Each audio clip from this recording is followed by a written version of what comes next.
Okay, Raghu போலாம்ல, நான் போறேன். I'm good. Yeah.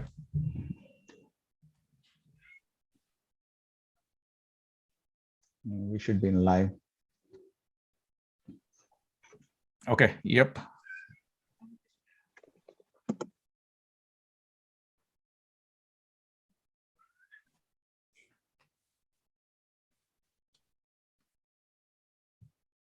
நாங்க 5 வரையும் வெயிட் பண்ணிட்டு ஸ்டார்ட் பண்ணுவோம். Okay, let's give 2 minutes for participant to join. Right.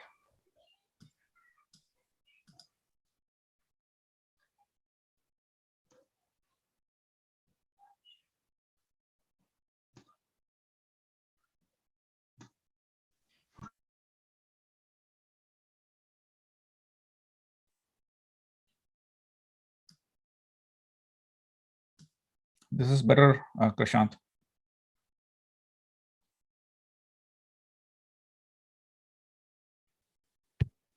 So Raghu, if there's somebody click the link now, they can directly join. They can join. Yep.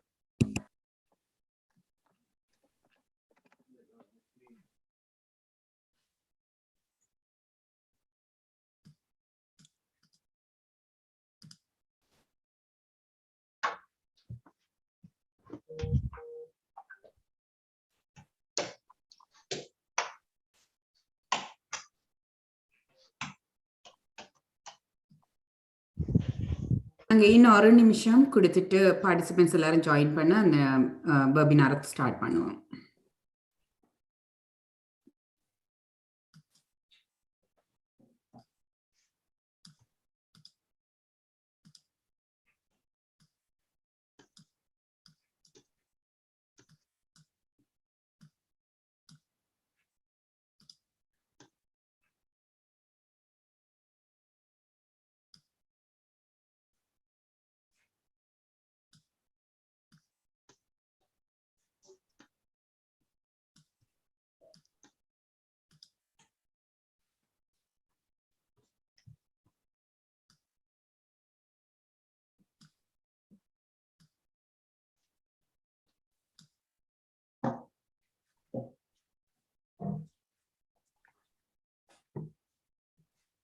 Start பண்ணலாமா?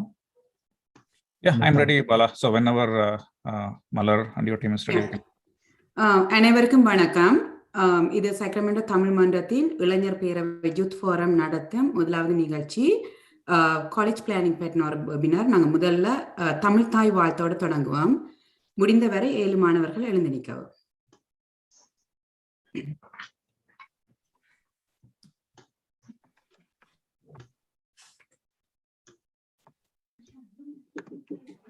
My couch this bad, Amma.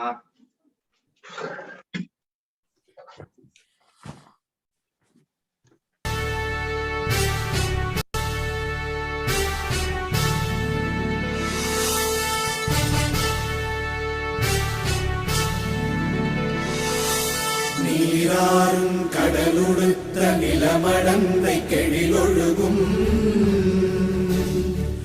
சீராரும் மதனமென திகழ்வரத கண்டமிதில்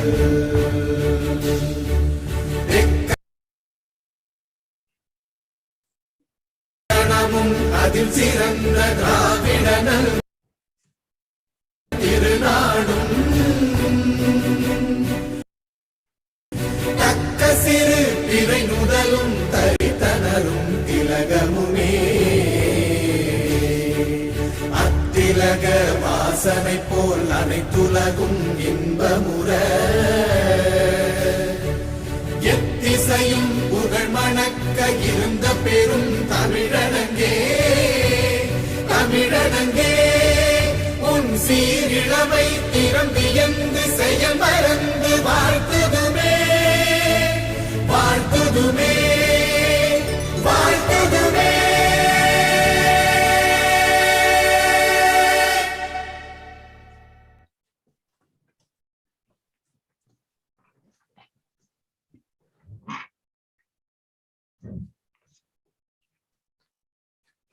அனைவருக்கும் வணக்கம். இது சக்ரமெண்டோ தமிழ் மன்றத்தின் இளைஞர் பேரவை நடத்தும் முதலாவது webinar college planning பற்றினது. இதுக்கு வந்து கிருஷாந்த் பிரதாபன் வரவேற்புரை வழங்குவார். இணையம் வழியாக இணைந்திருக்கும் அனைவருக்கும் வணக்கம். இது சாக்ரமெண்டோ தமிழ் மன்றத்தின் இளைஞர் பேரவை ஒழுங்கு செய்திருக்கும் முதலாவது webinar. The webinar is English. It's going to be in English, so let me begin. Good evening to everyone. Last year, Sacramento Tamil Mandram formed the Youth Forum with the core objective to enhance their leadership skills and get them involved in Tamil-related activities. Currently, the forum has 13 youth members. We're very happy to present our very first event, the webinar on college planning. This webinar is mainly for high school kids. It's about college planning, and it's for the students who are preparing to get into college. It's very challenging for most of our parents who obtained their degree in India or Sri Lanka, or even for high school kids to know about the admission process and its every detail.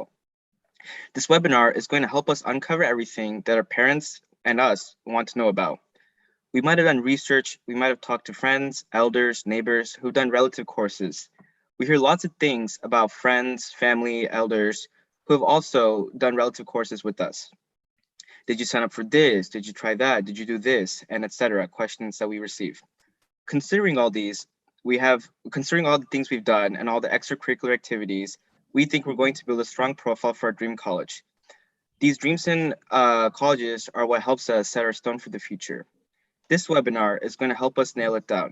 It's going to tell us what to do, what not to do, and what to do differently so that we can all be successful in the application process. We're sure that this webinar will fully help us. Our guest speaker today is Raghuram Sukumar, who is the founder of HappySchools.com, a higher education blogger and a social media influencer. He's also a college and career coach. He quitted his career as a software engineer and started Happy Schools to engage with students and enable them to shape their careers. He's successfully running Happy Schools for over a decade now. As a social media influencer, he has expertise in social media marketing, content strategy, and search engine marketing and optimization. He has about 200,000 subscribers and 250,000 followers for his blogs. We will learn more about him about the session today. On behalf of the Sacramento Tamil Mandram and its youth forum, I would like to welcome Mr. Raghuram Sukumar to this webinar. I'd like to welcome all our friends, parents, and all who have joined to benefit from this webinar. Last but not least, I would like to welcome the Board of Directors of STM. With no further delay, let's start. Thank you. All right. Yeah. Thanks for the introduction. And thank you, and really appreciate the opportunity for allowing me to come and educate you all here. And for the attendees here, you might think, okay, this is an event, we are attending this one. But on the back end, I know the amount of time and the effort it went on to get to this point. This is almost like 3 months in making to get to this point. And there was a lot of coordination, and really appreciate all the members, the youth team for having me here. And let's get going. So let me share my screen and then let's start from there. So what are we going to be talking about today? Today we are going to have a session in 3 different parts. So part 1 is admission factors and application strategies. Part 2, we'll talk about scholarships, financial aid, and paying for colleges. And part 3 is about academics and profile building, which is what I call as college planning. So throughout this, after part 1, we will do a Q&A. And after part 2, we will take a short break for another Q&A session. And after part 3, I will hang out as long as it takes to answer all your questions. And I'm expecting this event will go on for about 2 to 3 hours, depending on number of questions I get from you. There are 2 different ways that you will be able to ask the questions. In Zoom, you can see there is a Q&A tab, whether you're watching from mobile or from your PC or Mac or desktop. And the chat option is actually disabled, so which makes it easier to have all your questions in the Q&A tab.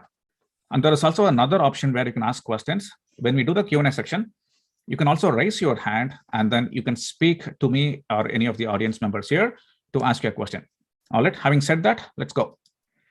So let me start the session by a couple of 2 stories. Case studies. Typically, when I start working with my clients, I talk to the family, mom, dad, and the student. The requirements are typically ask them, okay, what do you want to study? What kind of activities have you taken part? What is your SAT or ACT score? What's your GPA? How many AP courses have you done? Tell me about the most passionate thing that you have done. So we have this general conversation, but almost always the students are not sure what they want to study. The screenshot that you see on the left-hand side top corner is the screenshot I took from the student who sent the email when I asked them, okay, what are you interested to study? First option is BSMD program, a combined 7 or 8 year program. And the second option is biomedical or computer science and engineering.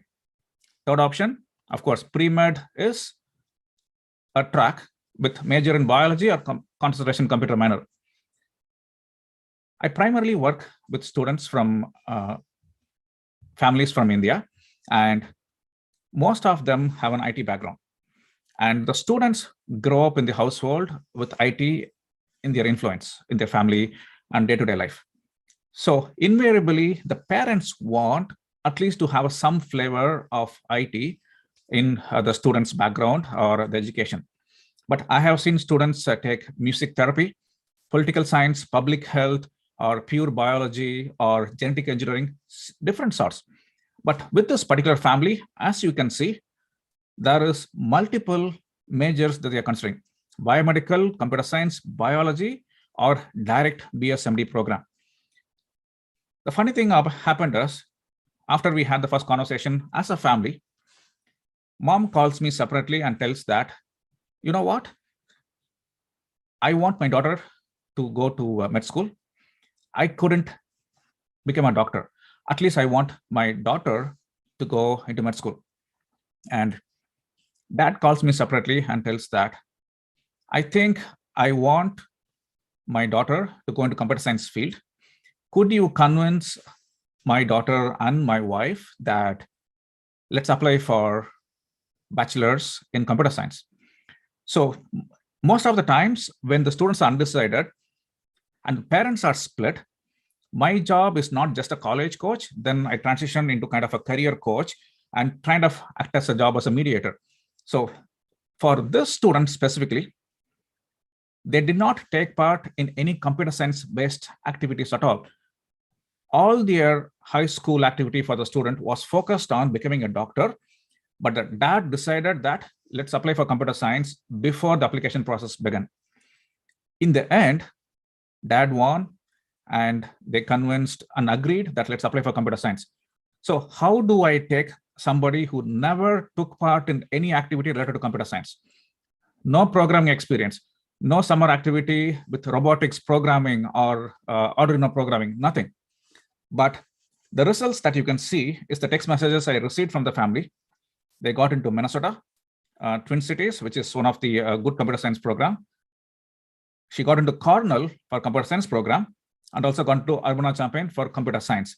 The rankings are 29, 6, and 5 from US News. So how do we take somebody who did not have any programming background or any activity related to computer science and get them into a Ivy League or a highly selective school into computer science program directly? What went on in the back end?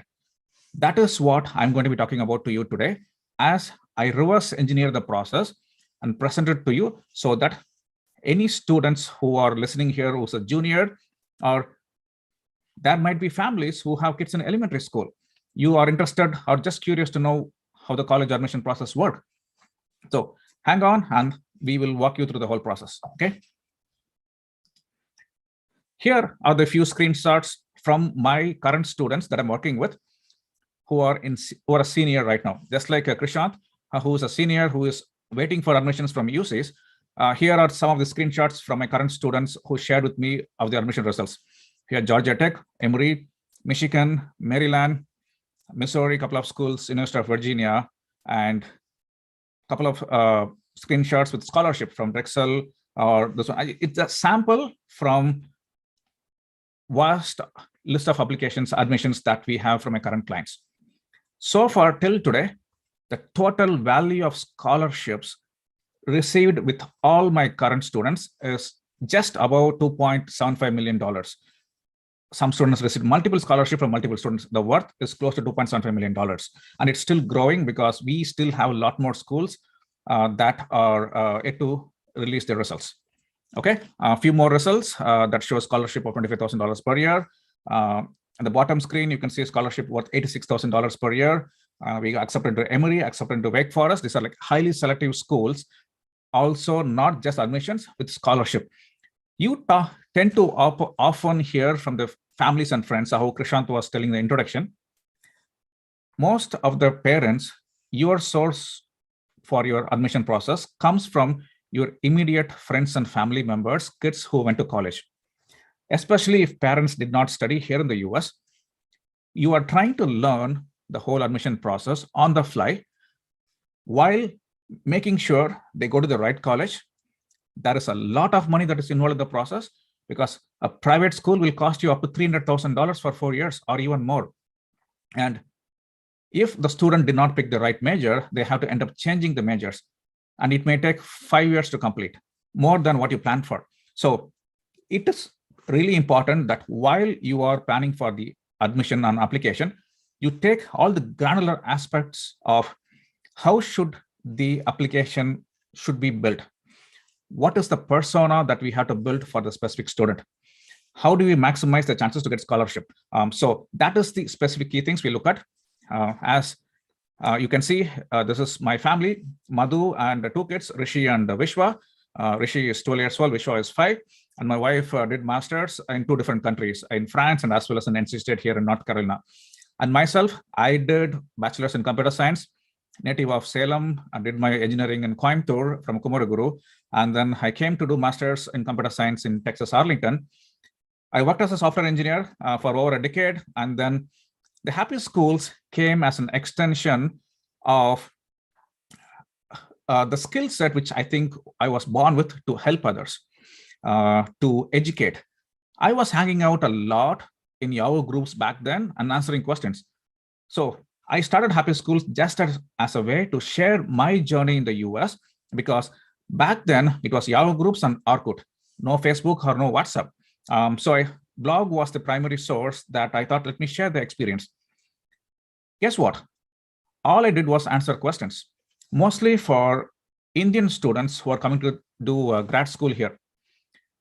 After a few years, my friends who have high school kids here locally in Cary, North Carolina area, they reached out to me and asked, could you help us navigate the admission process for bachelors? We are not sure how to navigate this. It's very complex. Guess what? I just helped a couple of family members, friends. They referred their friends to come next year. And that's when I realized there is a missing gap in terms of the parents and the families who are struggling with this process. So that's how the college planning part of business started.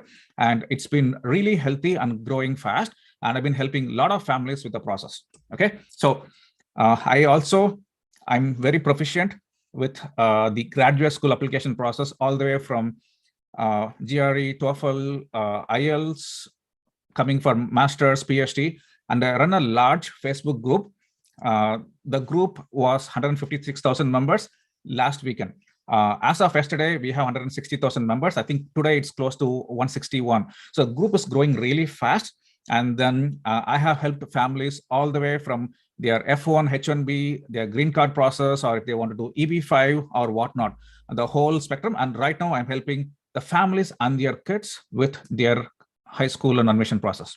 All right. So number one, the biggest lesson I want you all to take away from this presentation and from today is, if you are a junior, please plan to complete at least 80% of your college application work before your senior year starts. From my own clients' personal experience, most of the students spend the summer for SAT prep or do summer activities. And they start thinking about writing Common App essay. Our folks in California will be thinking about writing your essays for the California applications, right? You've got 4 essays that you write from the list of 7 or 10 topics to choose from. You'll spend summer thinking about it. After the school starts, you have a list of, say, 10, 15 schools that you want to apply. And especially if the highly selectivity nature of the school, if you have them in the list, the number of essays that you have to write is a lot. And I think Krishant can talk to it about that, because if you're applying for 10 early action schools, you're looking at least 25 to 30 different essays that you write. If the list of colleges increases, the number of essays you have to write also increases. So what happens? You will spend like 2 months to write 1 or 2 essays and 2 weeks to write 20, 30 essays.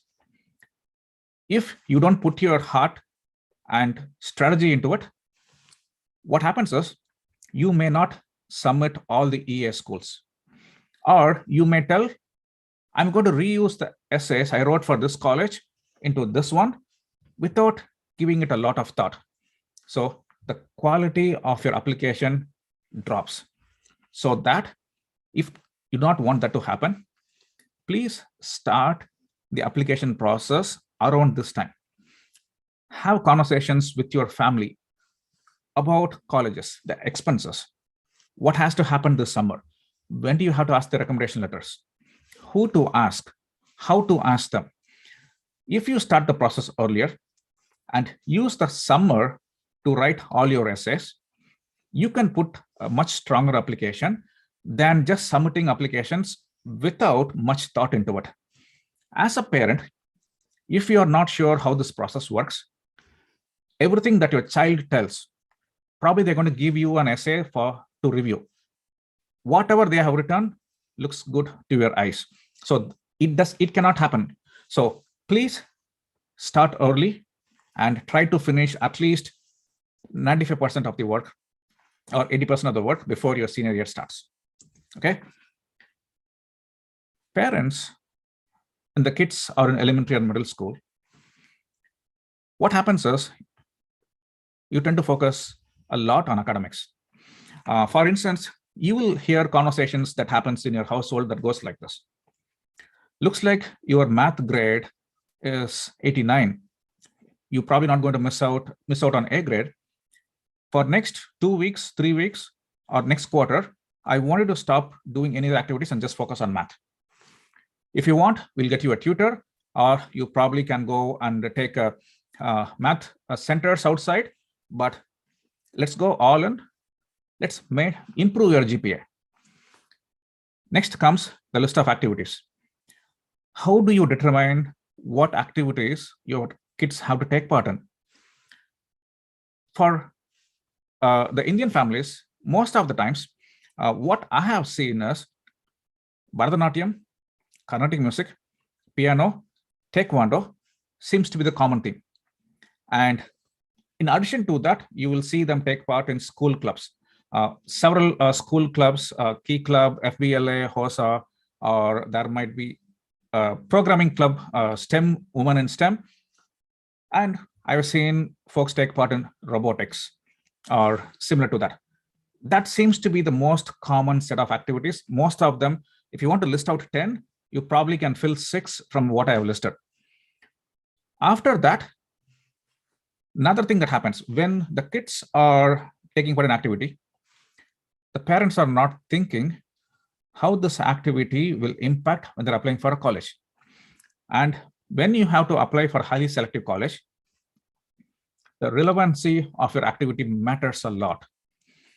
If you have done Carnatic music for, say, 10, 15 years, and you want to apply for biology, and you're applying for UCs, or maybe Claremont McKenna schools, or you're applying for highly selective schools, wherever it is, why would they want to admit you? Why are you interested in biology? Show me that you're interested in biology to a level that it makes me think, you know what, this is awesome. So start thinking much earlier in the process about the impact of activities with respect to colleges. And the cost typically comes into picture as and when the application process is about to go. But what colleges are looking for? They are looking for a lot more than these 3 activities. This is a screenshot I took from Johns Hopkins. Just like this, you are going to find plenty of statistics from the schools that you're targeting. So a parent could tell that my son or daughter's GPA is 3.8, 3.9, really high GPA, and test score is this, XYZ, say maybe 1550 or 1350, and this is their class rank if the school offers a class rank. And they are expecting that to get into a highly selective school because the kids are working really hard and they have high rank and high GPA. Now, look at the number of the percentage of Asian students accepted by Johns Hopkins in the past 2 years, 31% and 32%. So Johns Hopkins is enrolling a class of 1,300 students. Approximately 30% are under the Asian bucket. So when you are applying for a highly selective school, you are thinking that they are accepting 1,300 students. So I probably got a shot in one of 1,300. In essentially, your chances of getting in falls into a much narrower bucket. You can see 98% are in the top 10% of their class. If you happen to be in a high school and you are not in top 10% and you want to go to a highly selective school, then that alone impacts your chances because you have to compete with your own classmates. Everyone who is applying to a same school that you are applying from, you have to outrank them. That's your first challenge. Then the Asian bucket comes into the picture. Then your location comes into the picture. Your test score comes into the picture. As you can see, you're slowly chipping away your chances. So your goal is to be at top of each bucket where you are going to be compared against. So make use of the statistics. And how do we make use of this statistics for our reference? Here is Duke University. They have published what are the factors that they consider as for their admission process. And they have ranked it. Very important, and considered. So which means every factor that it's out there, Duke will consider for the admission process. Now, UCLA, look at the number of factors that UCLA does not consider. Class rank, they don't care. Recommendation letters, they don't care about that. Alumni, does your parents went to UCLA? Can you use that to get admission at UCLA? Nope, not considered. Level of applicants' interest, they don't care. This is what UCLA does. Now this is Claremont McKenna. Compared to UCLA, where you have 1, 2, 3, 4, 5, 6, 7, 8 factors that they don't consider. But for Claremont McKenna colleges, they don't consider only 3 factors.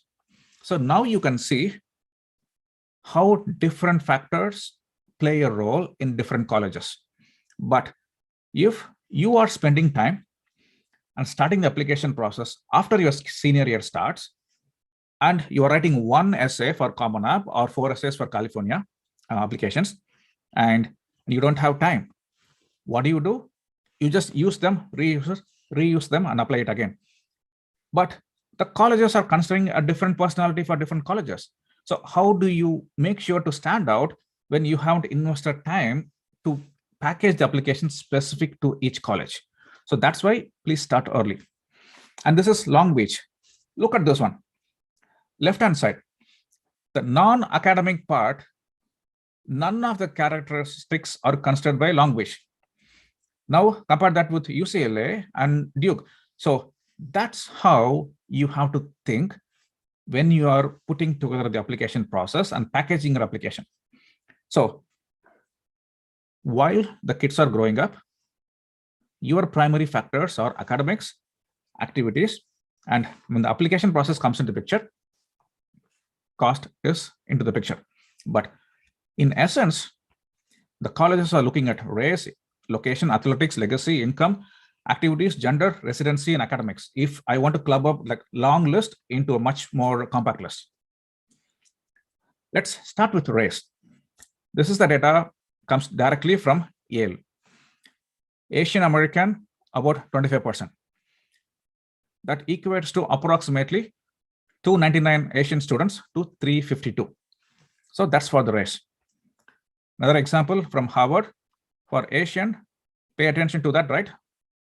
337, 347, 334. So Johns Hopkins has about 400. The other Ivy League schools have approximately 300 and above. So your range is 300. When you think about Asian, not only Indians, Sri Lankans, but also South Koreans, Koreans, and Chinese, all of them come under the Asian bucket. So you are competing for one spot in the Asian bucket. In addition to that, you are competing for a spot from the applications from your school, then the academics and whatnot. Okay, what else is there? Location. On the right hand side, you see a table.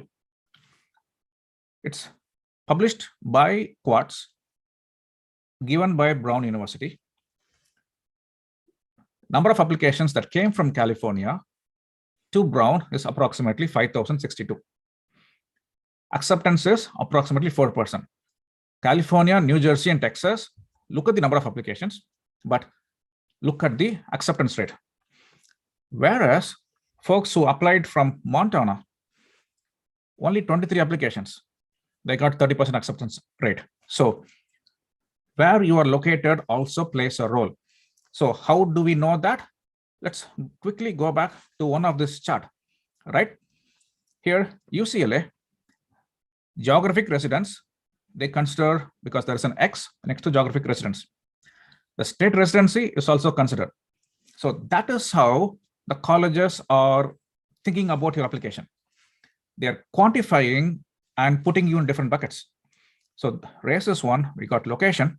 And on the left-hand chart, you can see that from 2010 to 2019, pick any different lines, yellow or red or green.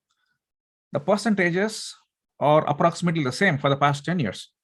So where you are applying from also plays a role in this process. Next one is a Princeton. Number of students who started the freshman class of 2023. From California, 135 students. From Montana to Wyoming, 1, Alaska, 1. Look at New York, 153. So that is how the colleges are making up their class. So location is also another factor. Legacy. UCLA did not consider legacy as a factor. But highly selective schools like Princeton and several other schools. For Princeton, about 14% of the students in the class are children of Princeton alumni. Harvard, look at this. 36% are legacy students. One parent went to Harvard, two parents, siblings, grandparent, multiple grandparents, aunts, or other relatives. Makeup of the class is 36%. So if you do not have a family member who went to Harvard and you want to go to Harvard, you are competing for about 64%. In that, you have multiple buckets. So that's one of the factors. Now, income also plays a huge role. Parents think about income as there is need-based scholarship and there is merit-based. The need-based scholarship is nothing but, need-based financial aid is nothing but, as a family, this is how much you can afford to pay. But the schools cost X amount of dollars per year. If the cost per year is higher than what your family can afford, and you're applying to an in-state college, the difference will be given to you as a financial aid, maybe for totally free, you don't have to pay anything, or there might be a loan component to it or something else. So how does income play a role in the admission process? Let's say you apply to two schools. One school is need blind. Need blind means they are not going to look at your financial status, your family's financial status and affordability when they are making a decision on whether to accept you or not. If they think you have the skills to be a student in their school, okay, we want to admit the student. Later, they will figure out how much money your family can afford, and they will figure out a way to make you the offer so that you can come to the school. That is a need blind college. Need aware is a college where there are two students. one student is coming from a family who is making say $250,000 per year or more, and it will cost say $50,000 per year for that college, but the family can afford to pay $75,000 per year. Similar profile, but another family can afford to pay only $25,000 per year, but it will cost $50,000 to attend that school. For a need-aware college, the family who can afford to pay stand to get admission, and the family who cannot afford to pay might miss out on the process. So that is how income also plays a role in this admission process. Low income student who's a high achiever typically looks impressive. If you are coming from a high income family and you had SAT tutor, probably other tutors to get your GPA higher, and let's say you had to take SAT or ACT multiple times to get a higher score, the schools are going to think, with all the resources they had, this student had to take the test like 3 times to get to this point. What if a low income student had a similar score in one attempt? They look a lot more impressive to the admission officers. So that's how the income also plays a role in the process. Okay. Diversity. International students add diversity to the campus. In addition to that, they also typically pay the full price, not the in-state price, non-resident fee, which is an out-of-state fees. So schools want to have about 10 to 15% of international students in campus, and they make revenue from them because they are paying full price than the in-state students. So citizenship also plays a role, not only for diversity, but for the makeup of the class. So the colleges can also earn additional money over admitting an in-state student, because an in-state student might pay only $25,000, but an out-of-state student will pay $50,000 per year. So it's extra $25,000 of income for the school. So as you can see, there are so many factors that play a role in the admission process. So let's take a small break. I want to see what questions are there, and we will answer a few questions before continuing this presentation. Let me stop sharing, and let's see what questions we have. So you'll be able to go to the Q&A tab to ask the questions, or you can also speak up. Okay, so let's start with Jagdish. Hey, Jagdish, you should be able to actually unmute yourself and ask your question.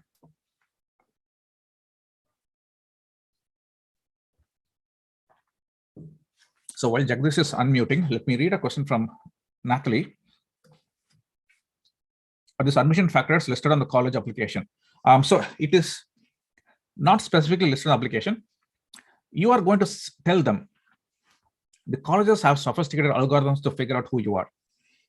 You're going to declare the high school, your address, your GPA, your socio-economic factors, the amount of money you make as a family.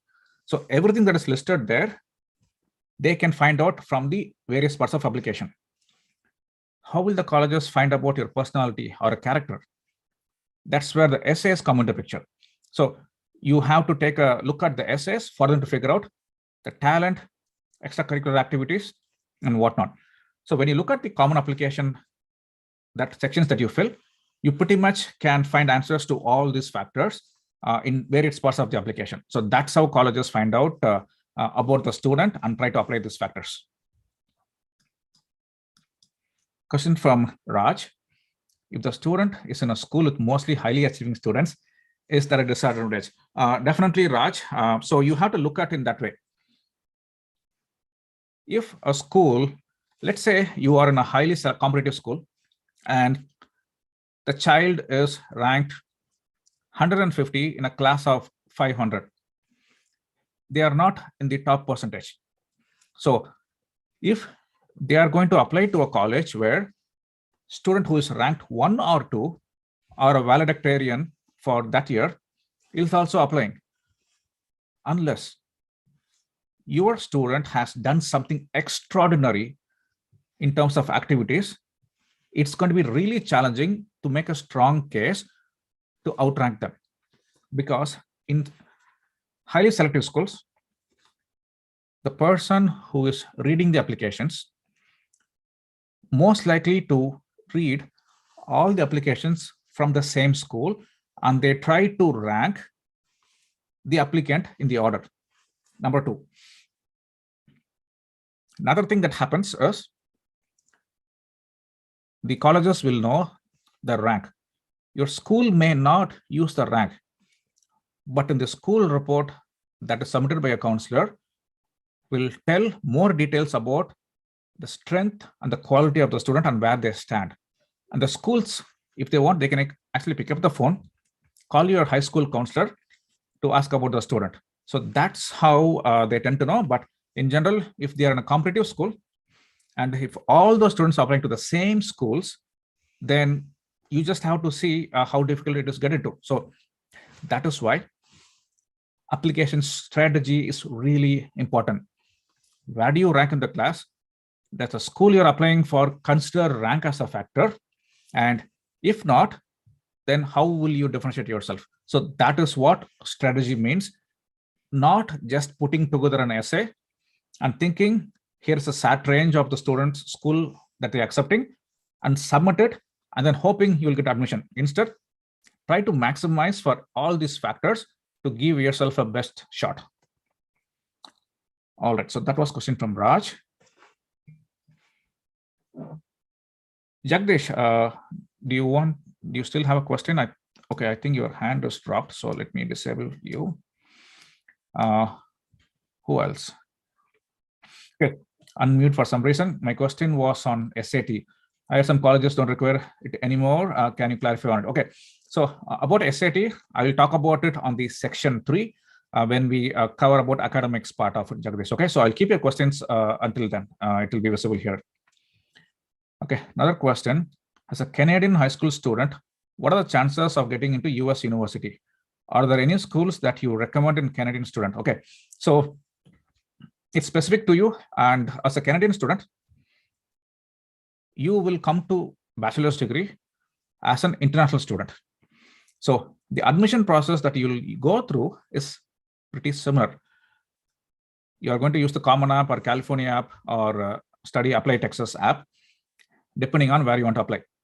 So as a Canadian student, you do not have to take SAT, TOEFL or IELTS to prove your English proficiency, which means it is just your transcripts, but you will fall under the international student category. Depending on the accomplishments of the student, it may be an advantage for some schools, or it may not be an advantage for certain schools.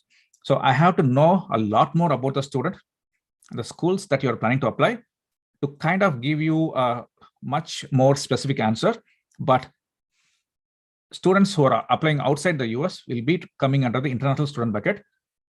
You will get your I-20, you will get your student F1 visa stamp to come and study in the US. Okay, hopefully that answered your question. Fahim is asking, do you assist with colleges? Yes, I do, but we'll talk about that in the section 3. Does taking AP courses help with admission? Yes, it does. That will be answered as we answer the part 3. Part 3 is all about test courses, AP courses, profile building, course planning will all come under the part 3. Questions about finances will be in the part 2, which I will get to it right after this short break. Could you tell about the pros and cons of Honors College? Yes, absolutely. So Honors College comes in various flavors. In certain universities, Honors College doesn't mean a lot. It is just a tag. You have to ask a lot of questions before deciding whether to accept an Honors College or not. And for those of you who do not know what Honors College is, large public universities, they are competing for a business, a student, with a private school. Private schools have lower student faculty ratio, and they are a lot more interactiveness how the courses are delivered. In a public school, Some classes might have 200 students. In a private school, you're looking at maybe a class size of 20 students, even for a math 101 or physics 101 course. So how does the public school compete with the private school? They started offering a honors college. Honors college is a college within a public university where they create a private environment, or it's a private school environment within a public school. But not all honors college are created equal. The questions you need to ask are, do students stay separately? What about the courses? Is the same professor offering the same course for honors college students separately versus for hundreds of students separately? Or even the honors college student also take the same course as a regular student, but the honors college student might have to do something extra. So you need to ask all these questions to figure out, does it make sense to go to a honors college or not? There is another way to look at it. Let's say you're going to honors college.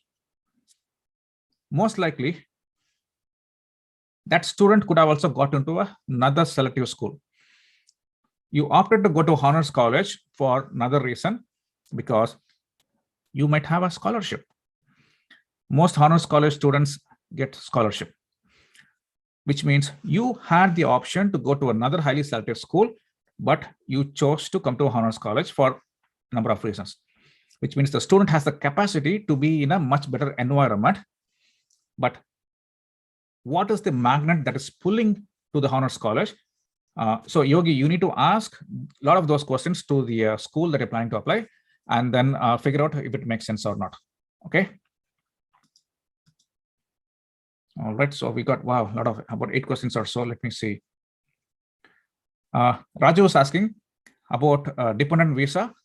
I have a slide that talks about students who are on H4 and how do you plan the process to go to H4 to F1. I will get to that, Raju, okay? So why is it necessary to finish 80% of the admission before senior year? Okay, let me give a little bit more context to it. So one of my top students this year from this batch, who is a senior right now, she applied to Ivy Leagues and Georgia Tech, University of Michigan, University of Virginia, all the powerhouse schools which are highly selective, along with Ivy Leagues. Okay. The total number of essays, or the length of the essays that we have to write for her, when I say we have to write, that she wrote, is 136 pages. That includes multiple edits, new essays, unique essays for colleges, and we do not want to reuse the essays. We try to customize it for every college. It is highly impossible to write strong essays in a span of 20 or 30 days when you have a highly selective list of colleges. That is why my clients, the essay writing process, they actually start in the month of May or June.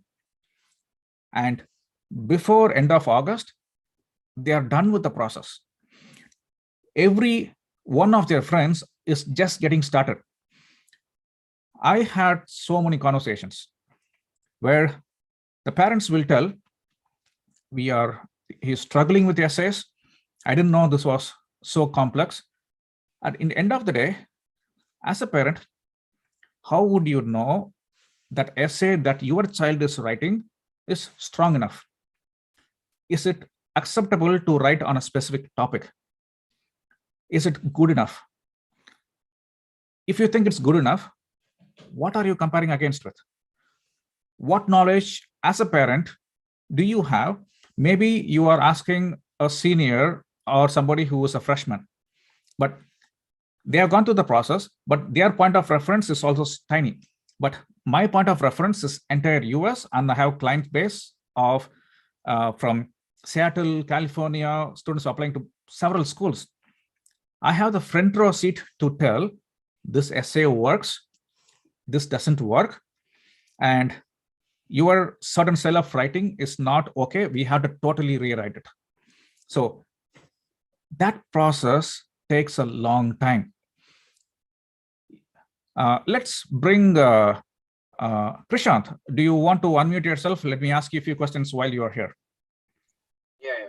So Prashant, tell me, how long did it take for you to write the essays, and what's the process you went through? Because you're a senior, so you can probably add clarity to that.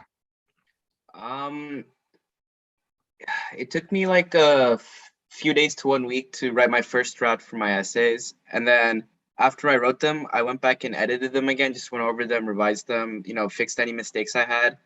I did research on colleges to write about additional interests that I might have. And, altogether, it probably took me about like 2-ish weeks to finalize everything and get my essays done for them. Okay. How many schools did you apply for EA, early action? Early action, 6 or 7. I think 7 schools. Okay, so 7 schools. It took about 2 weeks, right? Yeah. What was So what was the point of reference for you to evaluate this essay is good enough or I have to improve? I think rereading them. I had a college counselor too, so just her going over it, revising it, tell me what I needed to fix, and it was just mainly me just rereading it to make sure it was a unique essay, and it really captured my true personality. Okay, all right, sounds good. Thanks, Krishant. So as you can see, Krishant, it took him 2 weeks to write, and his point of reference, he had somebody to help it.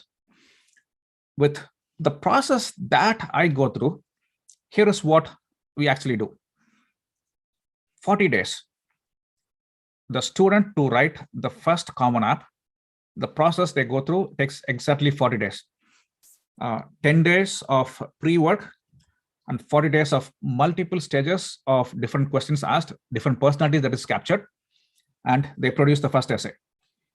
After they completed the first draft, once they have gone through the process, they sit with me or with one of my essay coaches, and then we do essay ideation. Now they have written a lot, so many multiple pages, out of which 90% of them was not going to be used because we are looking for something really unique about the student. The essay that we write literally will look like you are watching a movie. It will amaze you and it will capture you.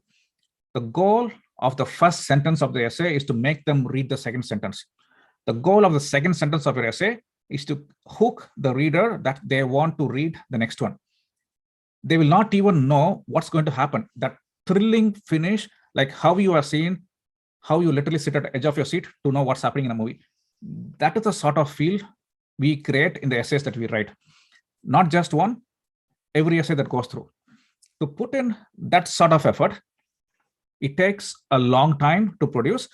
That is why I'm able to produce applications where the kids are getting full ride scholarship in a highly selective school accepted. So for that sort of application, it takes long time. So that is why I meant you need long time to write. You can, of course, write in a short time, but from what we have seen for highly selective school, you need that sort of effort. Okay. All right. So that is that. Let's see any more questions. Can you elaborate on the structure of the essays and average number of pages?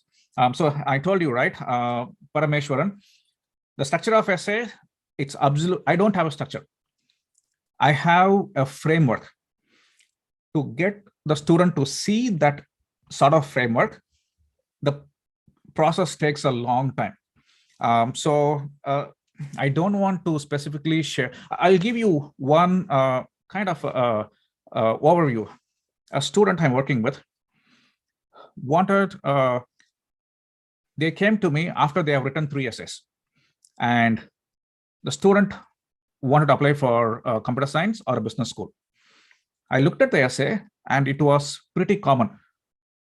One of the common mistake I see in the essay is just by reading the first 3 sentences of the paragraph, I can pretty much tell what's the entire essay is about. It cannot be like that. So your essay should not just come out and tell that this is who I am and try to explain. Example, I am applying for computer science program because of XYZ. End of the story. I really don't have to read anything else. I already have seen all your list of activities you have written.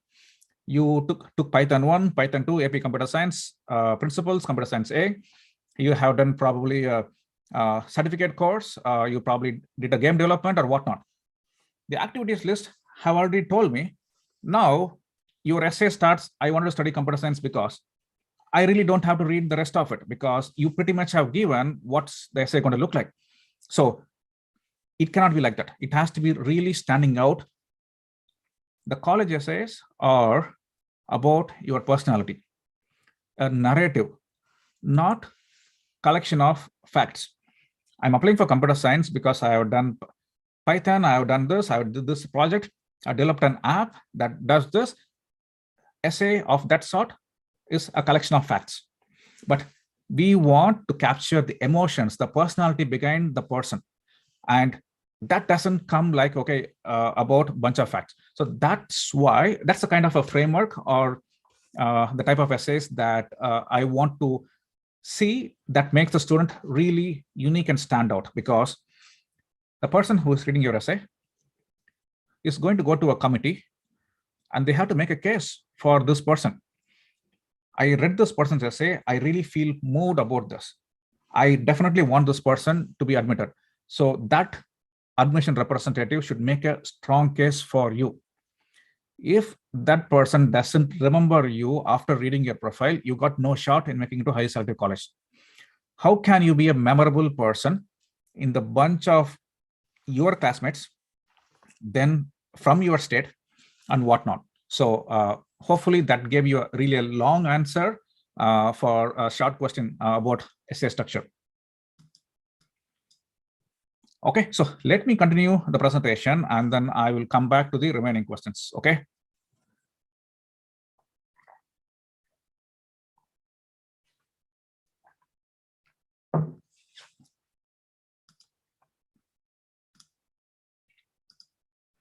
So this is what we had so far. Let's go to the next one. Part 2, financial aid and scholarship. Let me open up the chat and could you tell what's the difference between financial aid and scholarship? Arun Shian, could you answer this question for me, please? Do you know what's the difference between financial aid and scholarship? I'm pretty sure financial aid is when when you like need money to attend the school, like you can't like provide for it, but a scholarship is when like the university like recognizes your like talent and like educational skills and gives you some money to attend the college. Okay, all right. So in terms of the context, you got it right. But let's see if there is anyone from the chat, anybody is commenting. So I don't see an answer yet, but let's continue here. So scholarship is a type of financial aid. After you apply to a college, or in generally, the parents submit FAFSA and CSS profile from October 1st, even though the child is going to start the college a year later. FAFSA is a federal financial aid application form hosted by the federal government. It is going to pull the tax data of your family on the income from the IRS. CSS profile is hosted by College Board. It is a private. And they ask a lot more questions in CSS profile than in FAFSA. And CSS profile even considers your current home equity. And in FAFSA, the government expects the parents to pay a certain amount for colleges from your assets. They expect a certain amount to come from the parents' income and the student's income. So what happens is, after the admission is given, within a week, 2 or few months, couple of months, you are going to get a financial aid package. The financial aid package composed of 4 different things. Grants, it's a free money. Scholarship is also a free money, you don't have to repay. And third type is work study program. You have to work in the campus and you will be paid for the work that you do, and the paid money is coming from the federal sources. And the fourth one is the loan component. So when you think of what financial aid you received, these are the 4 components. So scholarship is a type of a financial aid. After you receive the financial aid package, you can compare how much it will cost to study in one college versus the other. And let's say you get a full ride. What that means is everything is taken care. Tuition, fees, boarding, staying, all are taken care. So that is the difference. And the colleges will get to know everything about you. All your assets, your 401k balances, and how many rental properties do you have, or stocks, cryptos, or whatnot.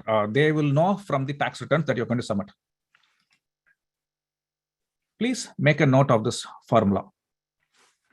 How do you know if you are going to get eligibility for a need-based financial aid? 47% of your adjusted gross income divided by 2 plus assets. The assets are about approximately 5.64% of your assets. Add to it and you come up with a number. That number is called as EFC, Estimated Family Contribution. I think, okay, got muted. All right. So if you take a look at this number, estimated family contribution, let's say I'm going to take a number of 100K, a family's AGI is 100K, and you have $100,000 in assets, like cash in your savings account. That will equate to approximately 23,500 based on the 47% by 2 plus 5,640 based on your savings. You add together, we're looking at about 23 plus 5, about $29,000. If the public in-state fees per year is going to cost $25,000, but as a family, you can afford $29,000 as per the federal formula. The colleges will not give you a single penny in need-based financial aid. But if the student is qualified and the colleges really want that student to come to the campus, then they could give you a merit-based free money. So the scholarship comes in 2 forms, which is need-based or merit-based, and grants. Grants are like Pell grants and different kinds of federal grants that you there. In addition to that, merit-based, but this is how the simple formula works for. So 100K is your AGI. Approximately EFC is 23.5. Let's forget about how much savings you have. You apply to an in-state school. If your in-state per year is approximately 25K. In California, it's a bit higher, but most parts of the country, approximate per year for in-state is 25K. Just based on your income, you will not get any financial aid for based on your need, but you may get merit scholarship because of your accomplishments, or you basically schools want you to come there. Let's say you go to an out-of-state fee and the cost per year is around 50K per year. But as a family, you can afford only 23.5. The remaining 25 or so will be given to you as a financial aid. But here's the catch. That could have a loan component in it, or it could also have no scholarship component in it. Why would an out-of-state student be given financial aid over an in-state student. So most of the time, the out-of-state students getting accepted into out-of-state school may not get any scholarship or a free money based on the need. But if the student is highly sought out, you might get a merit-based one.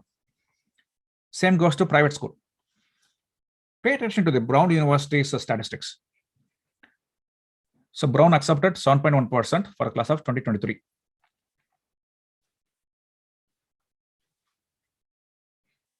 Um, 100% of each students demonstrated financial. 100% of each students demonstrated financial need met by Brown. 43% received need-based scholarship and grant aid. 43%. But here is the most important part. 100% of the students received financial aid have no loans in the university packaged financial aid. So if you go to Brown, if they admit you and you don't have enough money to pay, on an average, Brown paid close to $49,000 per year. So as a family, you just have to pay the remaining 25K or so.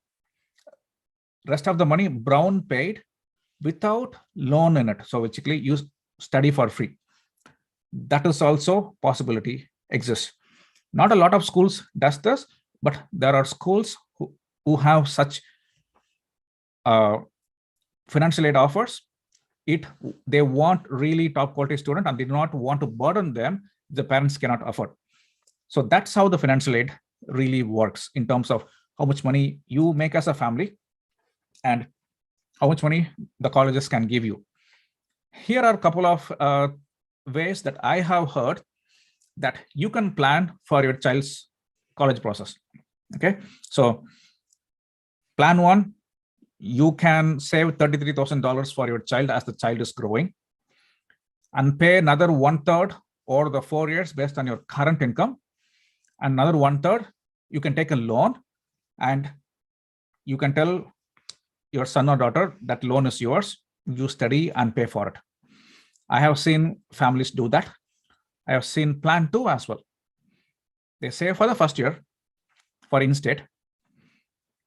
And the second 25K is coming from the money that they're going to earn over a period of 4 years.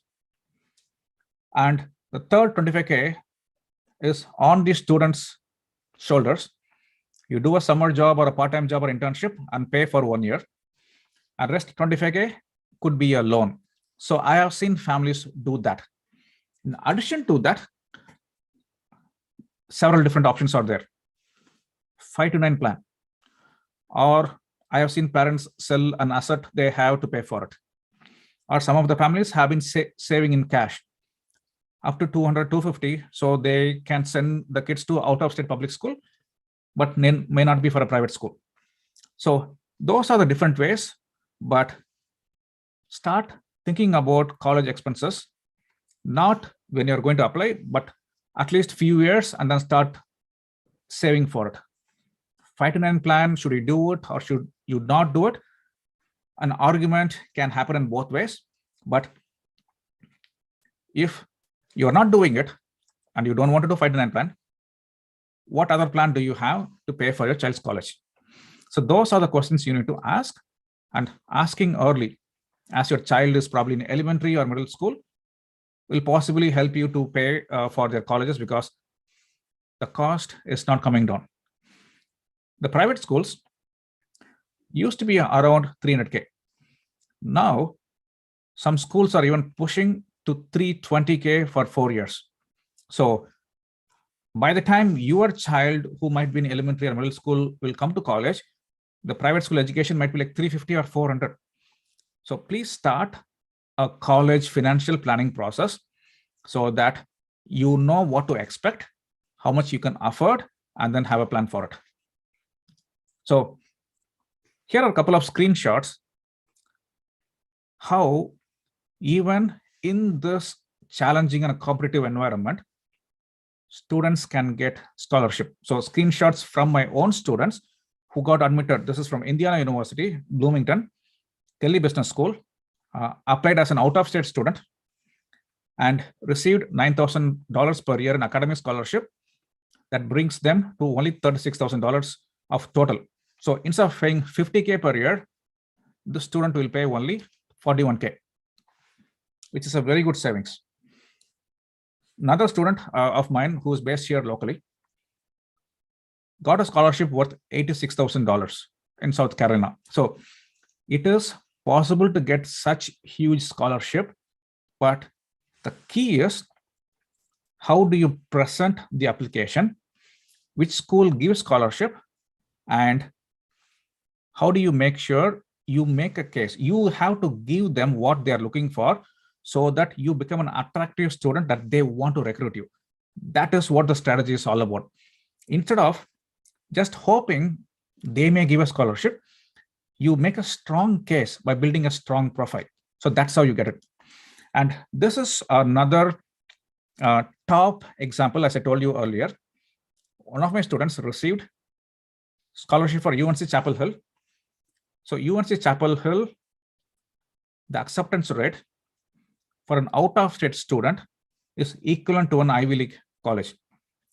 Similar to UCs, UNC, University of Virginia, University of Michigan, UT Austin. They are all in the same category of highly selective and really competitive for an out-of-state school. What did UNC offer the student? Greetings from Chapel Hill. We are thrilled to offer you an academic scholarship, awarding you the equivalent of tuition, fees, room, and board renewable for 4 years of undergrad education. Literally, in a highly selective school, full ride. So that is how you have to prepare. As a student, you have academics and test scores and activities. Then you present a strong application, and these are the end results, like 9,000, 86,000. So the total worth of my students is now close to like 2.7 or $2.8 million, adding values like this. Okay. Now let's take a short break, and then we will jump into profile building part. What do you have to do when your child is in middle school? Or let's say your child is in 10th or 11th. How do you set yourself for success? What activities matters the most? What doesn't? And I'll give you examples of them while I review a few questions, and then we'll get back to this one. Malar, John, are we all good on time? Yeah, we are good on time. So just a quick question. Looks like somebody used my name and the panels. If you could, if they ask them to rename it. Okay, all right. So I'm not sure who. There's another John, two John Brutto. So if you're not John Brutto, please rename yourself. Thank you, Raghu. Sure. They posted some notes on the chart session. So okay, all right. Raghu, or a quick question. நாங்க panel வந்து question கேக்குறேன்னு சொன்னா chatல போணுமா இல்ல Q&A ல போணுமா? இல்ல Q&A option இல்ல போல இருக்கு. Q&A, people are posting in Q&A, right? There are a lot of questions Q&A இருக்குங்க. So yeah. Malar, are you saying like they are not able to post the question in Q&A, or are you saying like they are? No. நாங்க கேள்வி கேக்குறது அந்த if you want to you can ask me directly, Malar. So you can just ask me directly. Yeah, you don't have to post it there. So ஏதாவது questions இருக்குங்களா உங்களுக்கு? இல்ல எனக்கு ஒரே ஒரு क्वेश्चन தான் ரகு, just general question. இந்த extra curricular activities இருக்கு இல்லையா, like based on the generalized course category, whether science or technology or art and culture or commerce, what are the extracurricular activities are more attractive towards college applications? Sure. Very general. Sure. So in general, so I'm going to touch upon the topic in part 3, but I'll give you a generic example. So there is in the way in which you framed your question, you have to think differently because, so you asked what activities will look attractive. So I want parents to not even take that approach.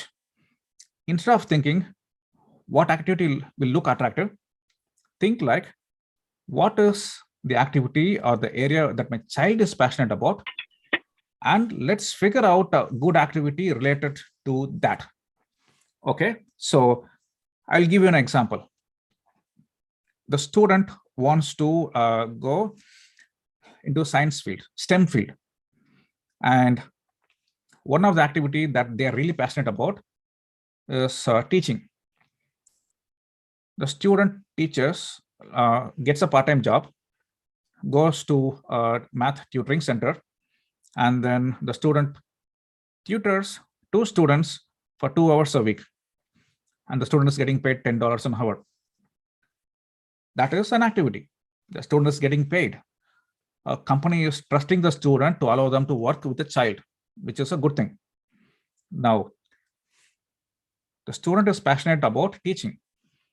How do we make that a bigger, impactful activity? Let's go to a level above. Now, the student is thinking, you know what, I have the skill. I want to teach few more kids, not just the paid one. So they have a community WhatsApp group, and there are a lot of middle schoolers who are struggling with the math, or they just want extra help. So he sets up a community free tutoring service. Every week, all 5 to 10 kids in the community, he will offer tutoring. Now, from 2 kids, it has gone to 10. He really loves that.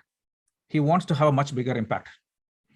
So he approaches the school and the math teacher and is asking for, I really want to teach math, and especially I'm really good at calculus A, B, B, C, and I want to teach that to middle schoolers.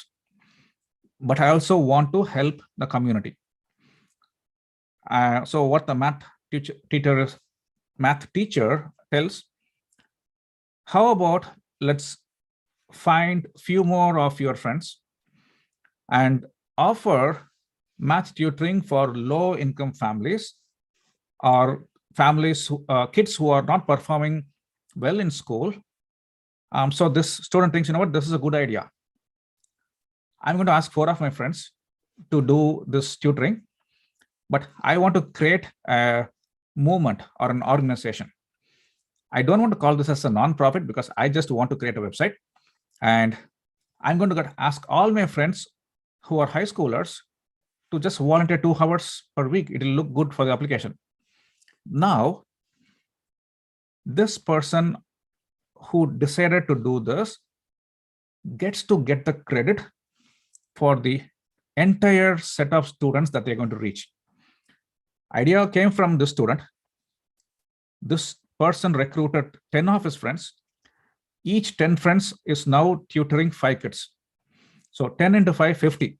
So he gets to claim the credit for, I'm responsible for creating an organization that reaches 50 people. 50, let's say per hourly cost is $50, and we are teaching 2 hours. Now look at the dollar figures that you are saving for a lot of kids. So that's how, Malar, you have to look at what is the student passion, and you build based on that. So there is no one specific activity that colleges will look at and go, wow. It is, what is the student good at? What do they want to actually study? And let's find a relevant activity and have them do it bigger. Hopefully that answers your question, Malar. Thank you, Ravi. Yeah, it may. Sure.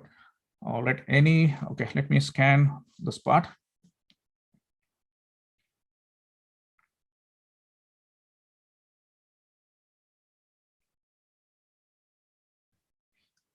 Will students be compared to other students within their school if they apply for the same university? Anuja, of course. I have seen that from multiple admission officers who are in private practice have written extensively about that, which is you have to outrank from your school, and especially if you're going for a competitive school. And I'm going to show you a chart in the next session. That chart will set things a lot of confusion about ranking, importance of test scores, and everything. So why don't let's go and start talking about that, and then probably it answers a lot of questions I can see in the chat. Okay, so the plan should be like this. The parents who have kids in elementary or middle school, start thinking about what are their interests, what exposure I have to give to them so my kids can figure out what they want to do. The exposure, the initiative to give them exposure has to come from the parents, especially in the middle school.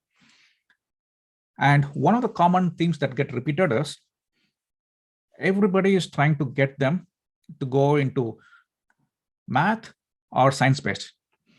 And some of them send them for speech and debate.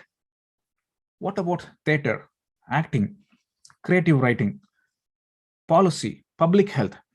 There are so many different fields, but parents are not giving exposure to their kids in those fields.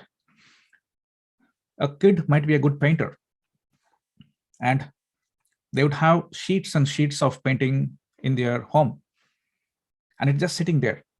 Maybe they framed it, and then you have something hanging in the wall.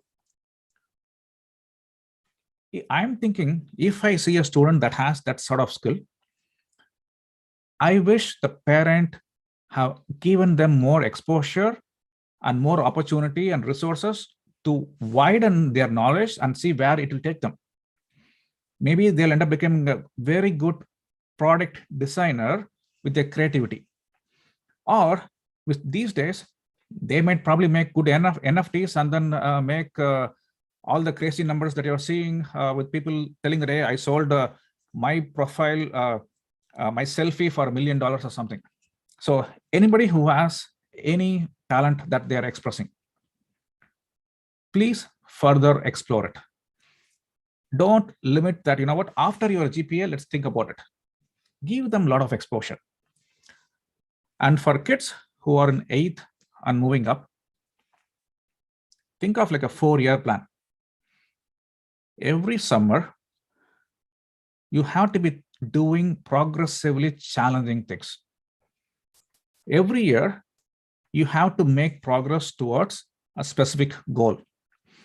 It's absolutely okay, you haven't figured out what to do, even if you are a 11th grader. But at least if you know, I do not want to go into this field, it's also a progress. So that is how you want to think, not something like, okay, I did this internship. Maybe if I find an internship, I will do this. If not, probably not. Instead, if you want a highly selective school, it is like a 5-year plan. Progressively, you have to do difficult things. Between the summer of your 11th and senior year, you probably have to be in a highly competitive internship where they receive 10,000 applications and then you get picked among the 10,000 and you get a stipend. If you are in, but to get to that, you should have done something else the previous school year in the summer. To do that, you should have done something relevant before. So that's how you progressively build your profile and use that to show your interest. So, and parents get involved in the process hands-on. Not only, don't just ask them, what is your grade? What courses are you doing? But figure out, what are you doing? Does it make sense on the grand scheme of things? What is your target score? Target school? Do you have enough resources, or do we have to give you more to get you to that? So that's how I want the parents to think. There's 2 different approaches. One, students can do what they are doing naturally. And when they come to me, I find a unique angle to project them and make their application look really shiny and get them into good schools with scholarship. I would tell about 15% of the kids that I have worked with did not have a solid plan, but whatever they have accomplished fell in place. That the highly selective colleges found it attractive. And for some, very high GPA, very high test scores, but the activities were all spread out. Really bright and really busy, but not a specialized student. And that is a challenge. And the parents come into picture in the summer after the 11th grade, and they are looking at only the test scores and GPA. And now they are thinking that alone is good enough to get them into a highly selective school. After the application, when the January comes around and February comes around, they get disappointed. All this effort to get a higher score the student couldn't get into highly selective school. Why? The activities and the story weren't well crafted. The goal, when you present the application, the admission officers should see you on a specific way. Are you an engineer? Then we have to make you look like an engineer. Are you applying for a genetic engineering? Then we have to make you look like somebody who is skilled in genetics. Are you applying for a business major or social entrepreneurship? What have you done? And we have to make you look like you are the best person for that class. And that requires planning for a long time. Okay. All right. So acceptance rate, we have several kinds of application, right? Early decision, early action, REA, and regular. In general, the acceptance rate are higher for early application. And if applying for early application, you have to work backwards and make sure you are crafting the profile. So I think somebody asked, what is your framework for the essays, right? I have framework not just for the essays, even for your resume and how you write your activities, and the 150 character space that you have to write your activity description has to be also optimized. And we take care of every tiny bit, which means every word on your essay or in the resume, it has to earn its place, because you have 650 words, just 650 words for the Common App. You can't just think, you know what, this sentence is okay. If we do not like one sentence, we do not like it. We want the student to rewrite it and take it out. We don't rewrite the essays. The student is the one who's writing it, but we want perfection. We want to capture the emotion.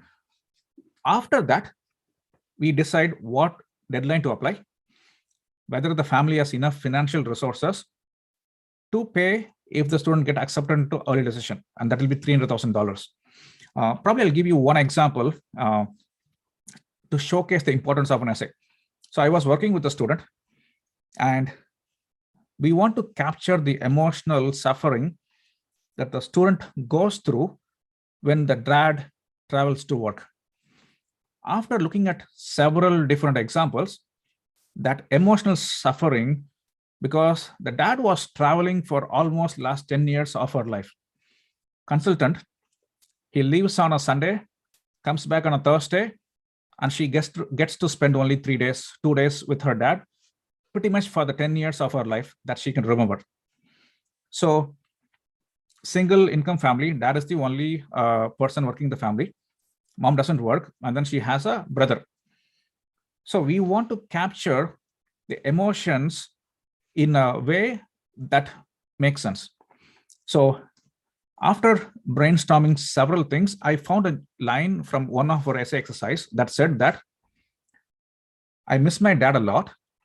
I wish he was here all through the day for all these years. He never was there for any of my swim lessons or competitions. And sometimes when I lose a competition or I get a lower grade, I really feel dull and sad. And my mom grew up in a village, and she does not have the skill sets to work in the US. So that was the family.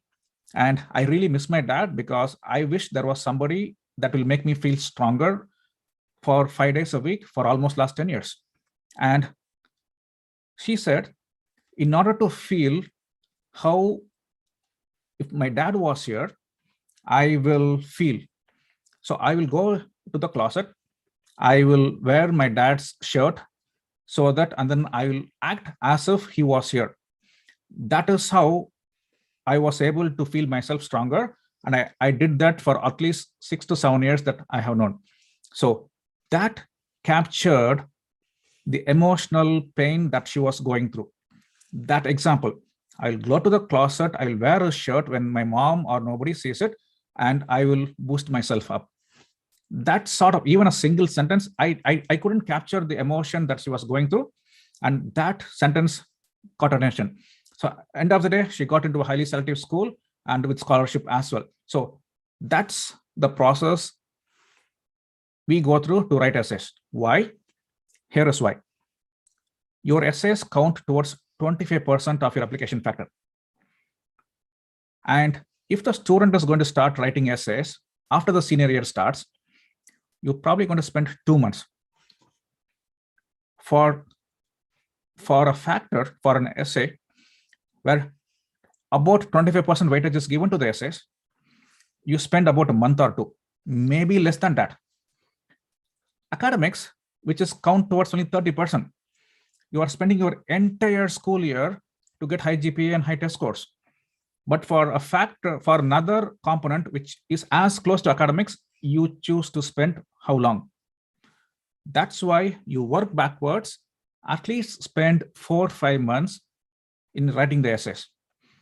Just because that student went through the exercise with me, I was able to find that one unique story to bring emotion into the essay.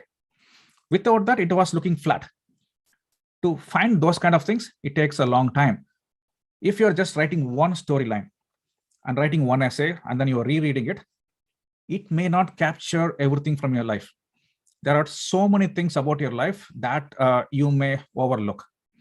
So that's why essays are really important and start early. And extracurricular activities that you take part over the years also plays a huge role, about 25%, and reference letter and other factors. Okay, so take a look at this grid. This is coming straight from University of Texas. Look at the formula that University of Texas is using to calculate academic index on the x-axis, and on the y-axis is personal achievement index. This formula somehow came into life, and we do not know what version of this formula UT is using right now, or even if they're using the formula, but they were using something similar to this. These kind of formulas are really well kept secret. It doesn't really come out unless somebody decides to publish it, or they dig deeper in the documentation to find what criteria they're using. So look at this. Engineering, somebody is taking SAT minus 2.254 plus SAT W times 0.002 plus HSR, high school rank. Then SAT math score times 0.003. You do that, it gives you your academic index. Now they pitch that against your personal achievement index. Plus they have a score of 1 to 6 for that, and they have different criteria. So a lot of these schools have formulas like this to do the math. Somebody asked about, do the schools really rank among the students?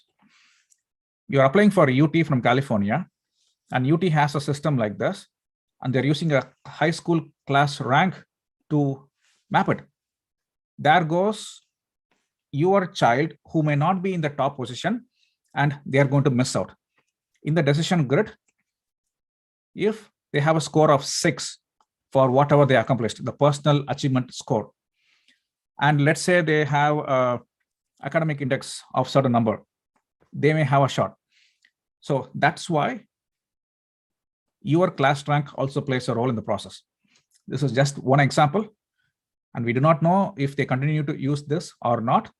But my guess and the other counselors' guess is they have probably a different formula, improved or a different formula. But a lot of these schools have things like this. What kind of activities do you want to take part in? They have to be unique, relevant, and interesting. Like how I answered the question when Malar was asking, example of what should we do that will be looked good by colleges. Instead, here are 6 examples of activities. You can see that Johns Hopkins have listed from the student they accepted. Created a rover that detects and extinguishes fire. Competed 3 times at Junior Olympics in fencing. been a nationally ranked rock climber, written and illustrated a children's book on genetic technology, founded an advocacy group, won a national astronomy and astronautics championship. All these kind of activities did not happen out of thin air. You don't become an Olympian just by starting practice. Probably that kid was doing fencing from 3 or 4 year old. Unique, relevant, and interesting, sustained interest over a period of long time with sincere commitment. That is the formula.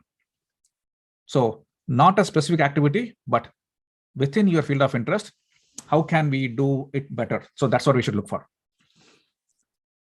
Of course, you're going to be writing multiple essays. The process that we go through takes about 40 days to write one essay. But that exercise gives them the tools to write multiple strong essays. And you have to write a bunch of supplemental essays, which accounts for 25%. And the recommendation letters from your teachers, from your counselor, maybe from your master from Taekwondo class, or from your teacher from your Bharatanatyam class or Carnatic music, whatever it is. All those things help. Here is what you have to remember. The activities that you're taking part in, the experience that you have while performing those activities, success or failure, they create good stories. Those stories is what becomes strong essays. You have 15, 16 years of your life. Maybe as a high schooler, you might remember about good 6, 7 years of your life, events from that. You just cannot document everything that is interesting from your life in 1 week time. So that's why we go and find your writing skill. How do you capture your typical day? And how do you think? And are you a creative thinker? Sometimes the essays will look like, as the wind was blowing through, I can see my curtains waving. The cool breeze fell on my face while I was on my desk doing my math homework. Some folks describe the mere fact of them sitting in a room with creative writing flavor to it. Some students, I was doing my math homework and my mom knocked the door. So there's 2 different flavors. Which one would you prefer? It all depends on student to student. So that's why the essay writing process typically takes a long time. The other aspects are interviews, auditions that you can do, portfolio that you are building, or any research experience. They also count for about 5% of your acceptance chances. So course planning is also part of college planning. How many AP courses should I take? I have kids who have taken only 4 AP courses and they have gotten into a good school. Also, I have kids who have done 15 AP courses, 5 or 6 dual enrollment college credits, 1560, 1570 in SAT, and ranked class 1 or 2. In the same school, I also have kids who are ranked 120 in a school. So depending on the school that you are attending, you have to evaluate where you are, and are you going to be on the higher end or the lower end. Depending on that, you determine how many courses you have to do. So the school class rigor also plays a role in this process.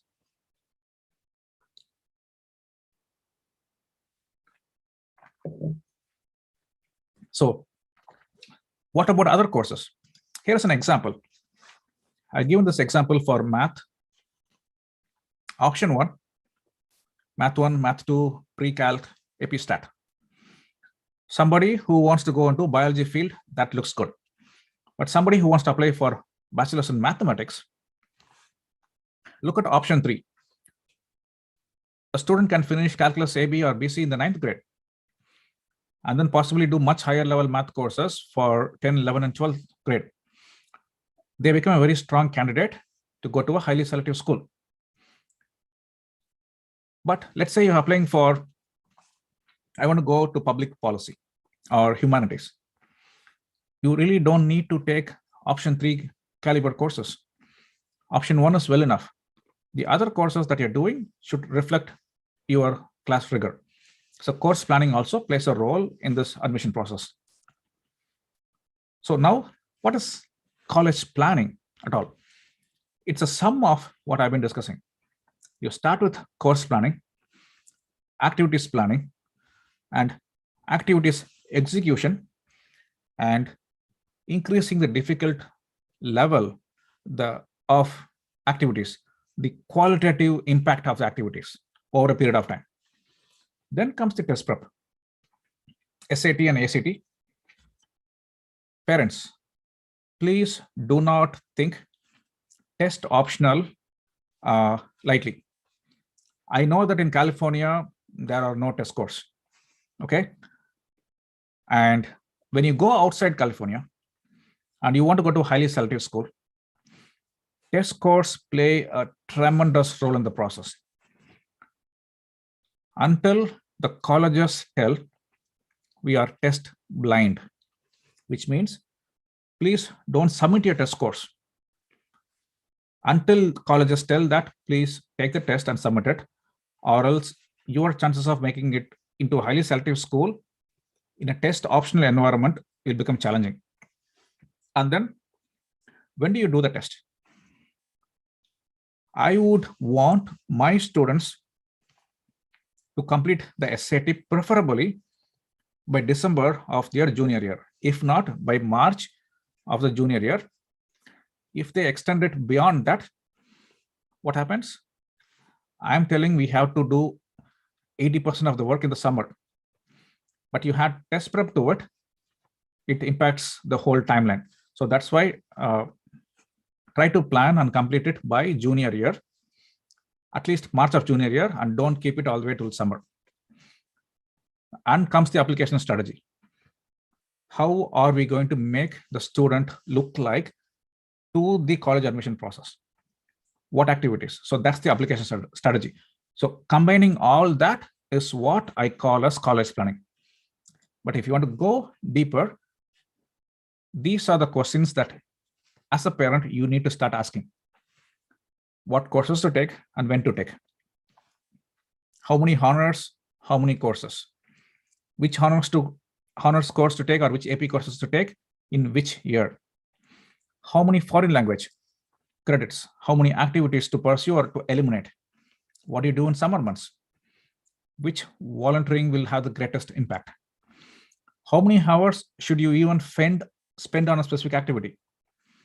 What's the timeline for test prep? SAT or ACT? Do I need a tutor, or I am matured enough to learn the strategies and apply and do a good score by myself? In-state versus out of state. Am I a visa holder? Tax planning. What courses to take after you get the admissions? And at the end of the day, would your child listen to the parents? And that is something that I hear often. I don't think they will listen to me. Those are the things that you need to be asking.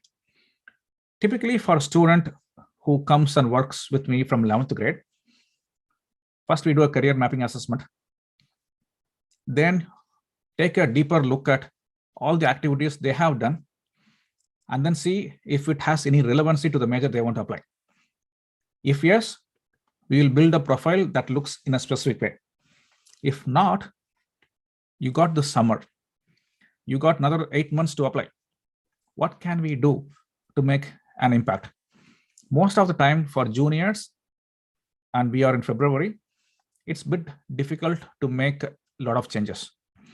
So we'll focus on the essays, essay ideation, several rounds of editing, revisions, storyline changes, structural changes to the essay. Then it goes to a proofreader who does the proofreading. You do all the writing part. We give you the ideas to brainstorm. You write the essays, we review, we give the feedback. Then the editor makes things looks polished. The application process itself, then FAFSA, CSS profile, make sure you don't do mistakes when you fill them. Then visiting campuses, shortlisting colleges based on the family's financial background, what they can afford, where they want to study, and I have a client in California, and they were okay sending their child to anywhere in the US and not restricted by the finance. And we got into a very good school in early decision. So depending on your family circumstances, the process and the strategy changes a lot. Okay, so I got like maybe another few more slides, then we'll wrap up my presentation part, and then we'll do the Q&A. I saw there was a question about visa holders. I have several clients who are visa holders, and especially son or daughter might be on H4. When they turn 21, they'll go to F1. We can use different approaches depending on how much money you want to spend. In some instances, there might be only one H1B visa holder, which is one income. The spouse might be on H4 and the kids might be on H4.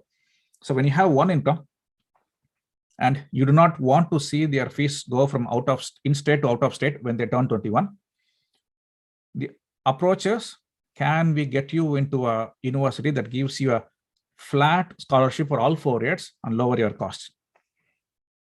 Or can we get you into a private school which makes your education as equivalent to a public school, even if the student status changes to F1?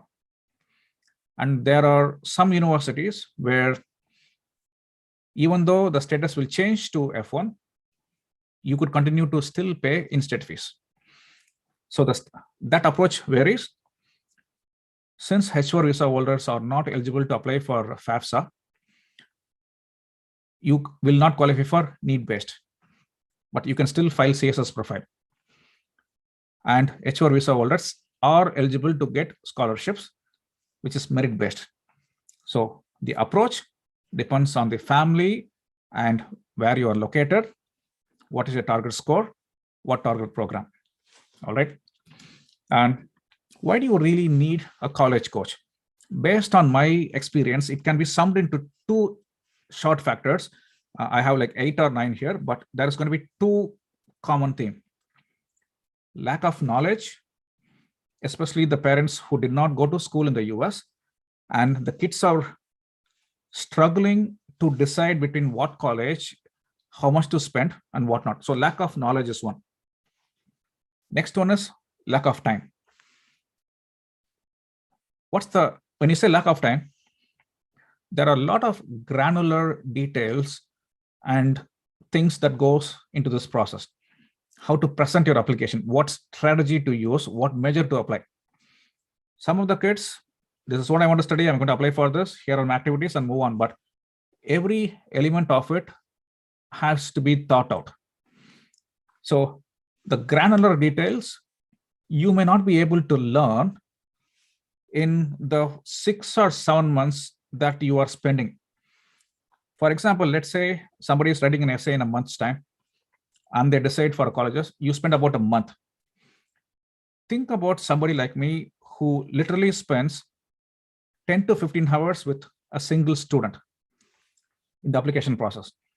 That is 15 hours of knowledge about that one specific student. And multiply that with a lot of students with several years.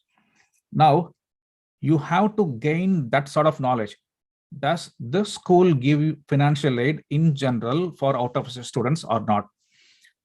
As a family, we definitely want financial aid. We cannot afford to pay even 50K. What schools are there and where do you find those schools? And I never heard about the school, so it should not be a good school. That is the common theme always happens. I don't think none of my friends' kids go to that school. I don't think I want to send my child there. Those are all the things I have heard from parents. So lack of knowledge or lack of information. But in the end, your kid is going to get to a college. But the question is, what if they had gotten into a college that you were not aware of and they had scholarship? Think about how much money you are missing out. So that's the advantage that typically a college coach can bring. So to sum it up, a custom strategy is created for your child based on their accomplishments and ability based on your family's needs. So that is a role a college coach typically plays in the process. What is the typical time frame and what do we do? Somebody who is in middle school, 8th or coming into 9th, or up to 10th, about 1 or 2 meetings per year is good enough to set them on the right path. Eliminate activities, create a plan, let them go and execute it. In that 1 or 2 years, if the child is showing a lot of progress in their field of interest, then we will speed things up, give them more challenging work, and then do a lot of qualitative and quantitative work. If not, you go and execute it. Come to me while you are in 11th, first semester or second semester. We will create a unique package based on who you are and create a strong case, make you look really shiny. It's purely marketing, make you look a shiny object for application process. So that is either we plan it out or we package it and execute it. So those are the two approaches. So a student comes, I'm doing the math. This GPA from this school, number of AP courses, and what major, how are the activities relevant to what they want to apply? How much can a family afford or cannot afford? What is their financial status? What is their family's parents' background? Take all that into account, your socioeconomic background, and come up with a strategy. I want this student to be presented to look like this. Let's highlight this aspect of your life on this essay. Let's highlight this activity on this essay, which is only 50 words long. And some colleges want essay which is only 25 words. What aspect of your life do you want to write in 25 words? You probably have a lot of things. So we have to get an inventory of everything that you have done and fit. It's like puzzle, moving puzzles, and make you fit all in one spectrum and make you look cohesive. So that is what happens. And that is how you need to present your application to look stronger. So that's the end of my presentation. I'll keep this slide on for a few minutes. You can reach out, you can text me on this number, or you can send me an email on this number, or if you scan this QR code, you'll be able to get onto my email list. So multiple ways you can reach out to me. But now let's jump into questions.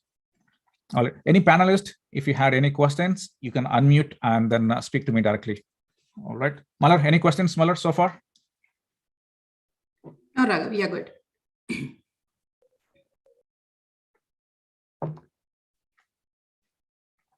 Okay, so we have about 18 questions here. And then if any participants want to actually speak to me.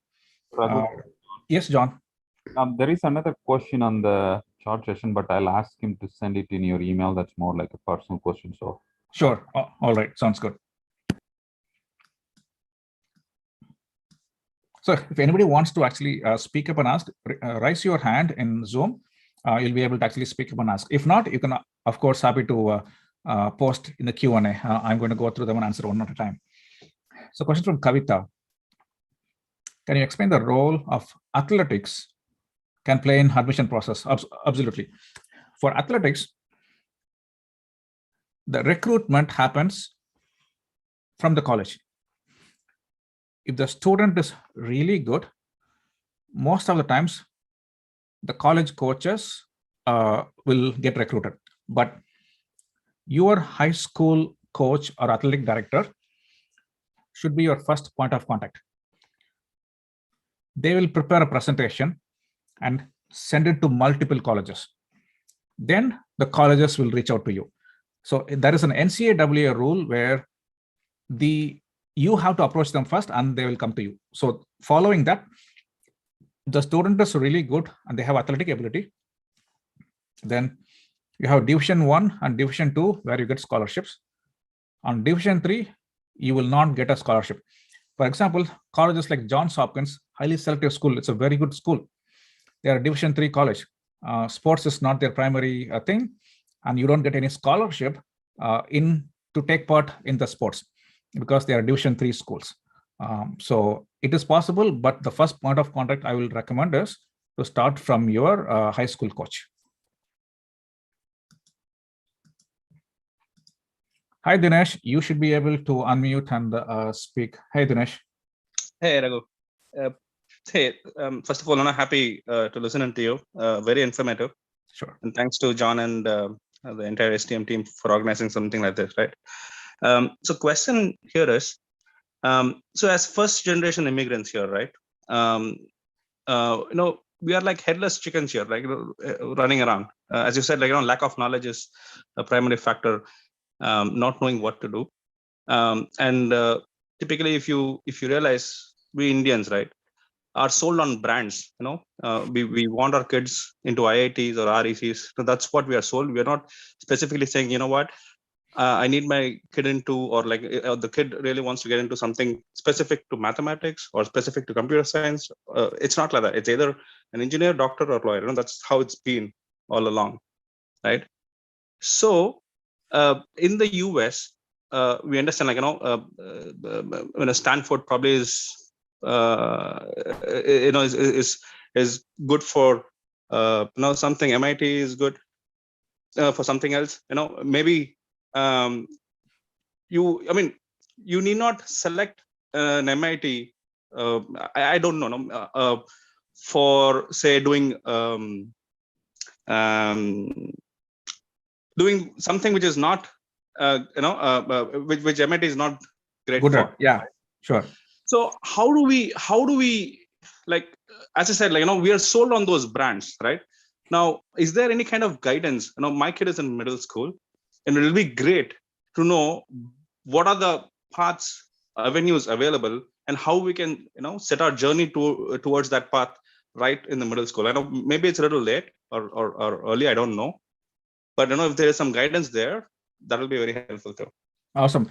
Dinesh, the question and your thought process, that is exactly what even I struggle with every client that I work with. Because as you said, we have been taught to think in terms of brands. If I haven't heard about this college, then it's not a good college. So let's say you are in California, you have very good exposure to colleges in California because you've been hearing about them frequently. Yeah. Okay. But if I tell you, what about the ECU? You have no idea what ECU stands for. So, but if I tell MIT, everybody recognizes that because the brand name. Yep. So I'll give you an example. I had a client who got into, I'll tell for the local, NC, got into UNC Charlotte. Mm-hmm. UNC Charlotte is a university which is equivalent to possibly California state system schools, like mid-level California CSE school.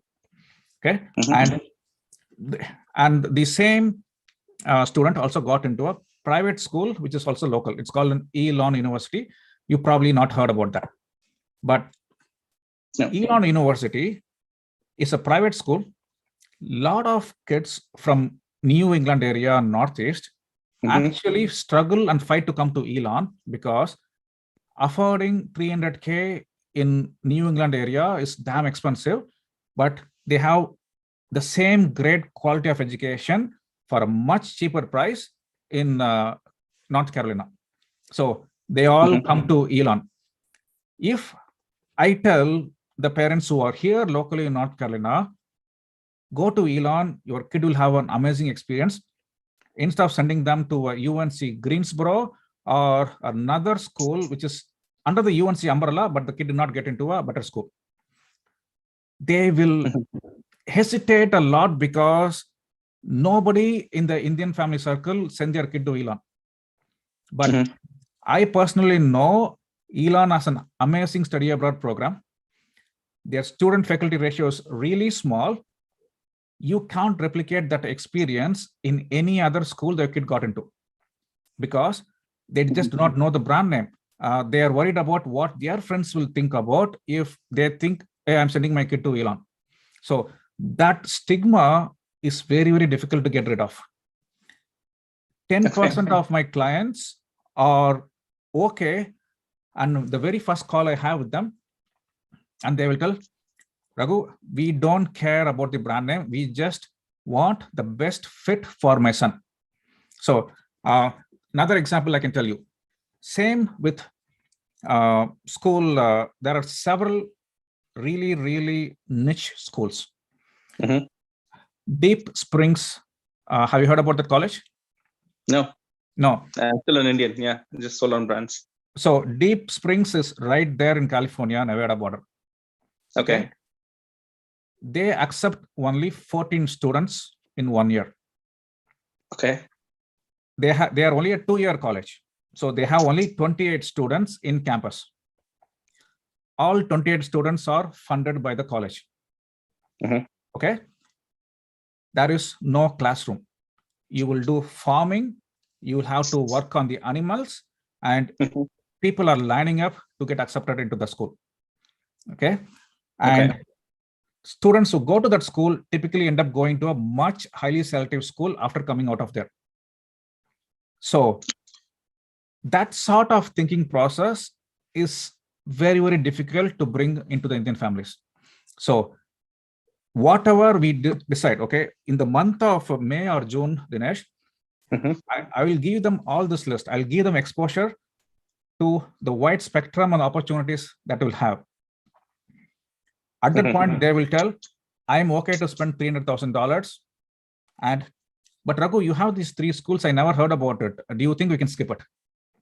Then I'll explain to them, if you want a single penny in scholarship, if you want to pay everything from your pocket, you do not want any scholarship, then you can skip the other schools I have given you. But if you want a scholarship, here are the schools that is going to give you scholarship. And after the results come, they will agree, Raghu, I know, like you said, the scholarships are there from the colleges you said they will give. The brand name schools did not give me anything. So now you have a school that they never heard about, is possibly the student can study for only $50K for 4 years. Or you have a brand name school where you have to spend $200,000 for 4 years. Okay. So the family will not send to the lower rank school. They will pay $200K, but deep down, I know this is a much, much better value. And even if I tell, please go and visit the school in person, you make a call after visiting in person, but most of them do not want to do that. So it is a stigma. That is how we are born with. That is how it's something that I fight every day. And there are some parents who know the impact of not paying. Another way to tell it is, you want to study computer science, and let's say you did not get into your top tier school you are looking for. You get into a little bit lower tier school. For them, I will tell, your goal is to study computer science. You have a mid-tier school. One is private, one is public, and one is public school in state, another is a public school out of state. So at that point, I will tell, do not spend $200K to send the kid to public school out of state, because there is no huge difference between those two values. Your son or daughter is not going to be any different technically in terms of a computer science engineer coming out of that school or this school. That school might have a little bit better brand value, but since you're doing computer science, that difference in brand value, you can make it up. Go do masters in a much highly ranked school. It's easier to do masters. Instead of spending extra $100K for an out-of-state school, spend $100K for in-state, pay that $50K for a better master's program. You will be in a much better position. So that is what ends up happening, Dinesh. But like you said, find a fit, try to save as much as you can, depending on the program that you want to apply and what is the future career goal. If you tell me, I want my son or daughter to go to med school, and if the parents try to take a cheaper route to go to a lower rank school, I will like hands down no. For certain professional programs, you have the quality of your undergrad plays a major role. So You have to struggle a lot to coming from a low brand name schools to go to a better school for med school or law or veterinary or certain kind of fields. But for others, you may be able to do okay, but look for a good fit, not just a brand name. On certain level, brand name doesn't mean anything.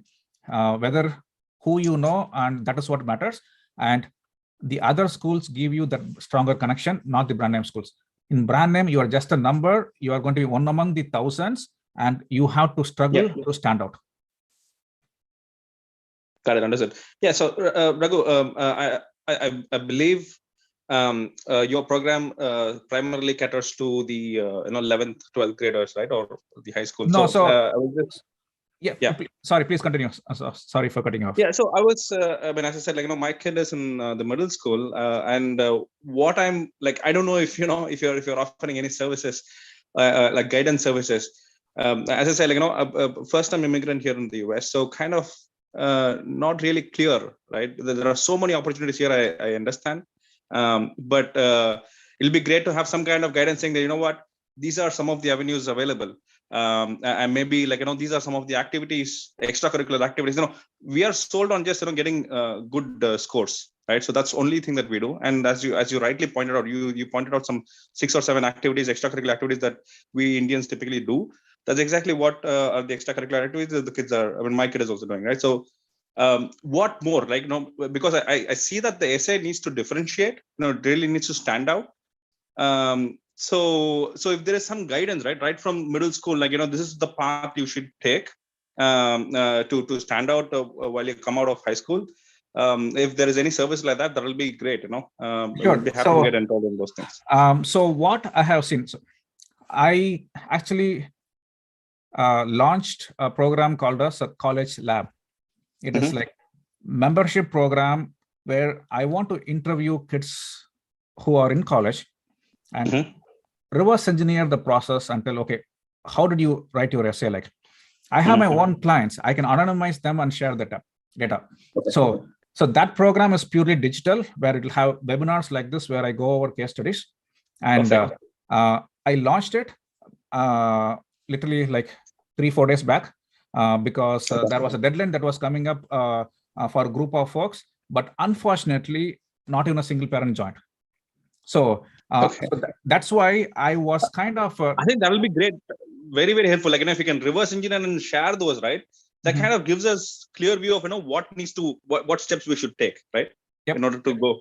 So because that knowledge is missing. Because anyone who is getting the admissions, they got admissions, but that knowledge doesn't get shared.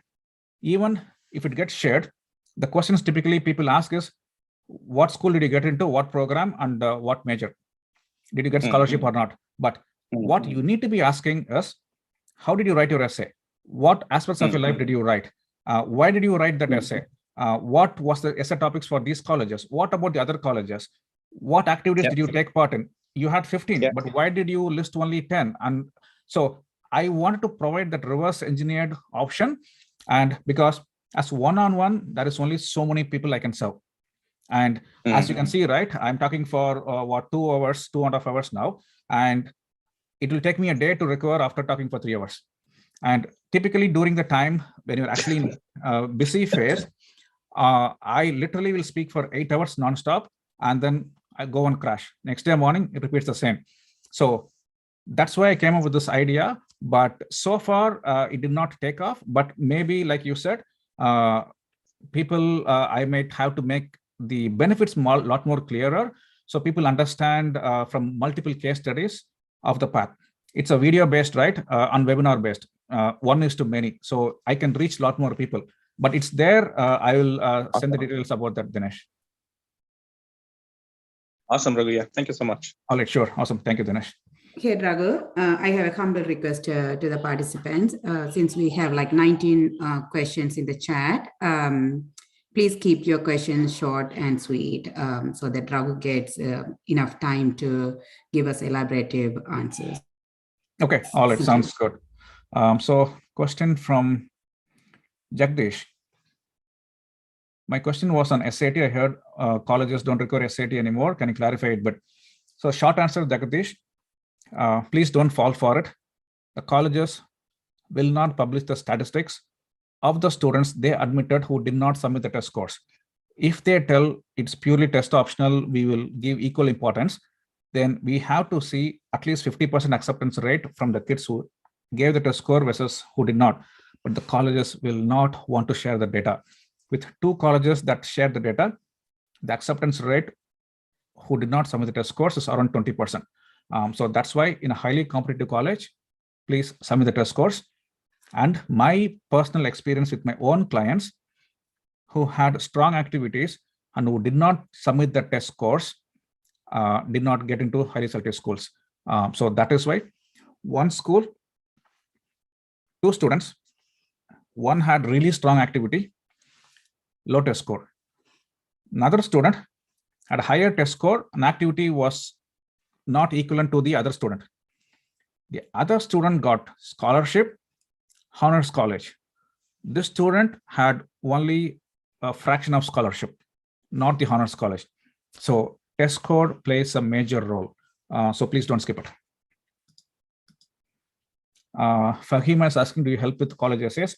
Yes, Fahima, for 11th grades and application process, it's like full service. You are literally outsourcing the whole process to us. We have a project manager, we have essay coaches, we have advisors. So the team will take care of you. We have a project management tool that we use that gives you notifications, communications tools. Everything is all template based. So that's how we do it. And then that includes essays too. Question from Sivagami. Does taking more AP courses help with admissions? Of course, definitely. And also, it depends. For example, let's say you happen to live in a county where the high school doesn't even have kids who can take AP. In that environment, somehow you find a way to take 3 AP courses. You look like a really impressive student.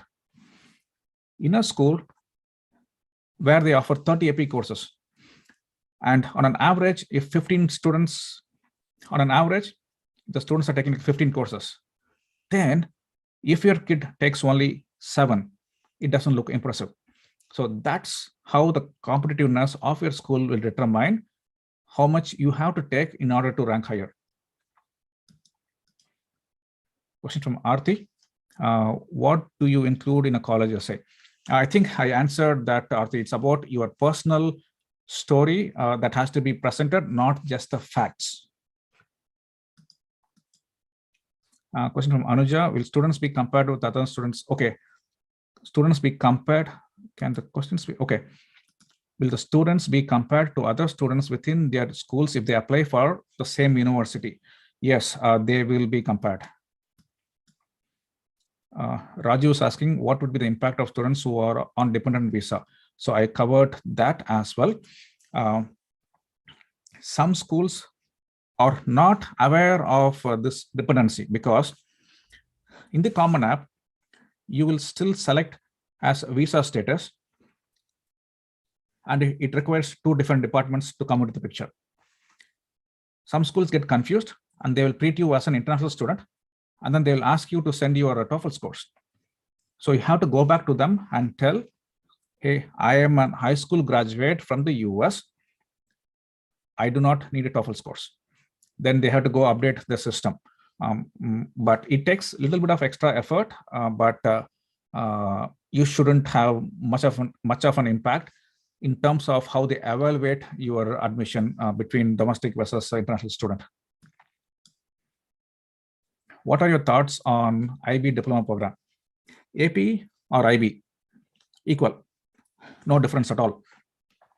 If the school offers IB, then go for it. The school doesn't offer IB, but they offer AP, then go with the AP. Question from Akshika. Is there a difference in consideration when taking a course at a local community college versus an AP course? Of course, there's a huge difference. You are in California and you take a community college course in California, and you apply to school in Georgia Tech, or you want to study in NYU, the community college credit will not be counted for an out-of-state public school or a private school. So in that case, if you want to get credit for the community college course, you have to stay in state. So that's the difference in terms of the credits transfer over. But the value of that will be given the same weightage, college level course. But it's just that you will end up spending more money in your college because you do not get the credit for the AP course. Question from Geeta. What percentage of your clients get to their first choice of school? That question is similar to what is your success rate? How do you call your success? For example, almost everybody in NC will apply to UNC Chapel Hill, Duke, Wake Forest, and NC State. Because most of my clients are from NC.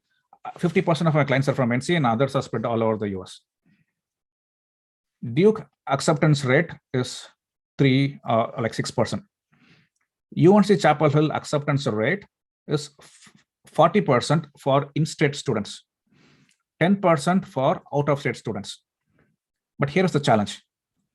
Every kid is applying to that, but they take like top 10%.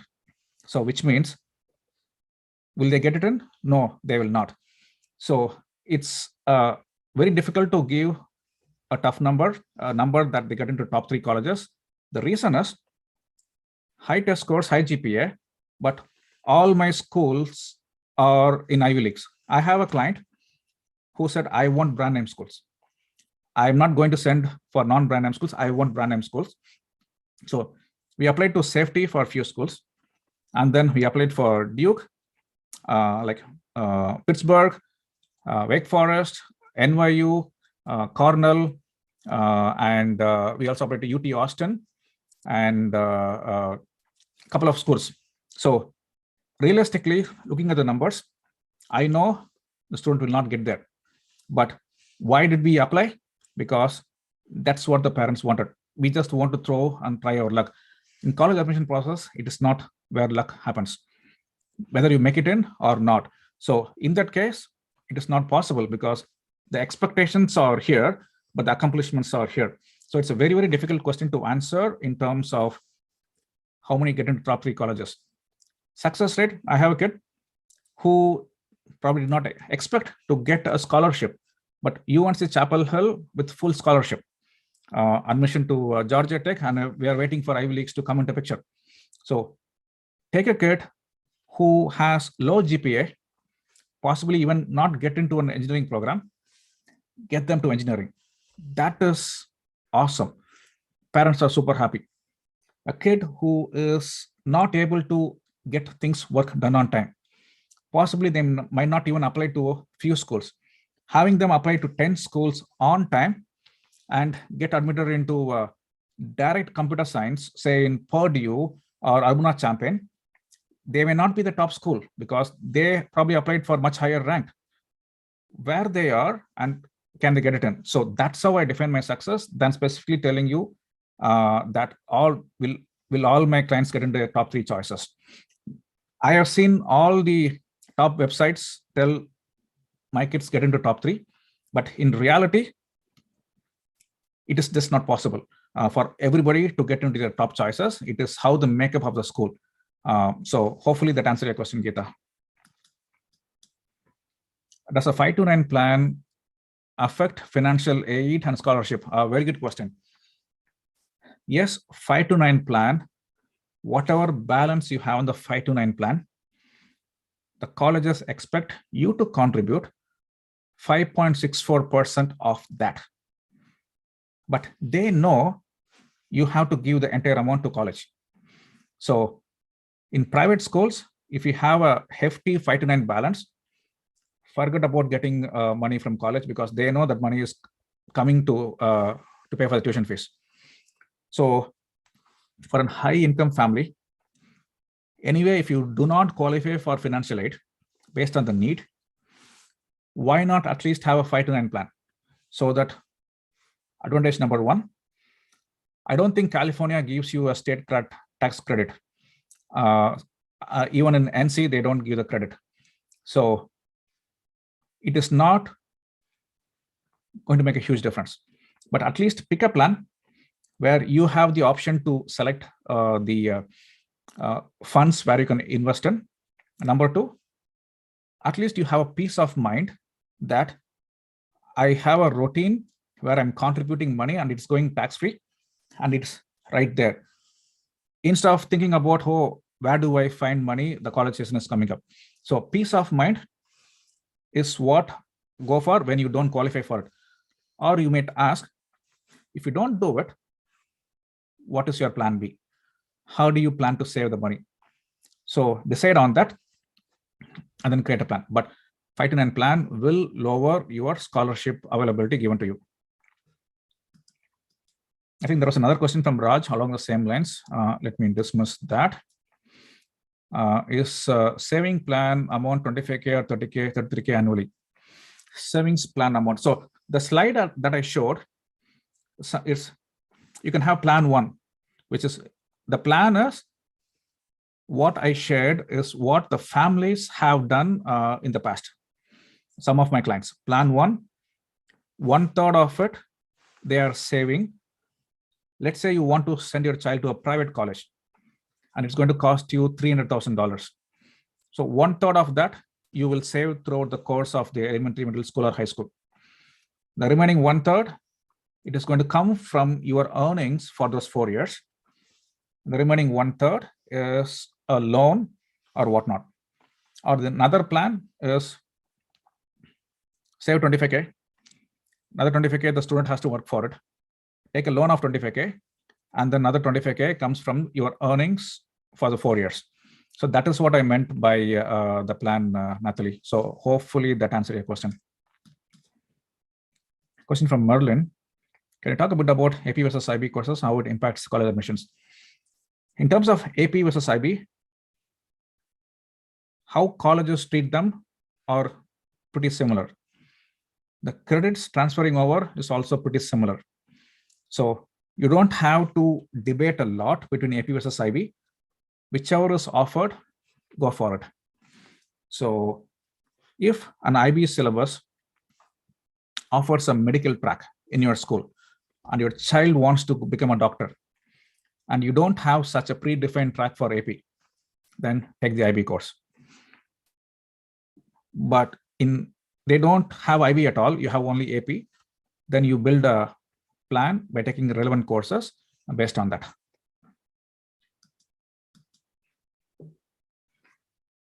Need some water.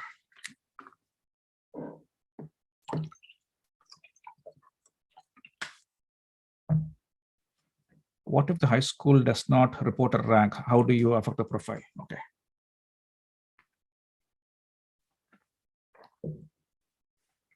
So if the high school does not report a rank, as a student, you will not know the rank. But as a college, they will know the rank. How? The report the school counselor is going to send, there will be fields that is asking, tell what is the total number of AP courses offered by your school?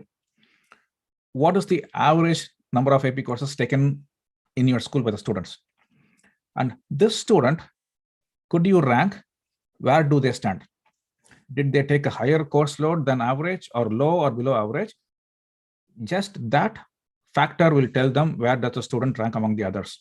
So the school does not have to rank specifically, but the colleges have their way of figuring it out. And they have data for all the previous years, right? All the data is all saved. So they will easily know. Typically, one person is responsible for certain schools and the certain region. And they've been looking at the numbers year after year. So they have that data based on their experience. And if required, the college folks can actually pick up the phone and call the school counselor to talk more about the specific student. So that's how Fahima, they will find the data. Which is recommended, ACT or SAT? A question from Hagil in this story. It depends on the student. Some students do really well on SAT. and some students do really well on ACT. They have to take the practice test for both, and maybe they have to take the real test for both, and see which they do better, and then decide on what to do for the second attempt. Question from Sacramento. I heard that few colleges in UC allow skipping freshmen based on AP classes. If yes, what are the pros and cons? Please help out approach college for the options. Very good question. So second, this question pretty much relates to what Dinesh was talking about earlier, right? Which is lack of knowledge. So what you are asking us, how does the skipping process work? So I have clients who have done about 15 AP courses and 4 community college courses. So they have approximately 20 courses they have completed, which are equivalent to college level before they are graduating from high school. That 20 courses translates to, why don't I bring my whiteboard? It might be easier to walk you through this. So let's say they have 20 courses, which is a combination of AP, IB, or community college. This 20 crores approximately is equivalent to 50 to 60 credits. Okay. In order to get a bachelor's degree, a person have to complete 30, and 60 credits in the last 2 years. So how does UCs allow the students to skip a lot of classes? Because they already have 60 credits. Example, this 60 will apply directly here, or most of it. For our namesake, let's make sure this entire 60, what they took here, applies to this first 2 years. So the student is coming to college as a freshman, but they already completed the first 2 years equivalent of courses. They just have to study another 60 credits, and they can actually graduate from college in 2 years or 2.5 years. In some cases, what the students do is they will take major 1 and they'll take another 60 credits, and then they will do a major 2, maybe psychology and computer science, or computer science and business, or biology and computer science. So that is how Sacramento, the credit process works. Let's say the student took only 4 AP courses. Out of the 4 AP courses, they have 4 3 12 credits.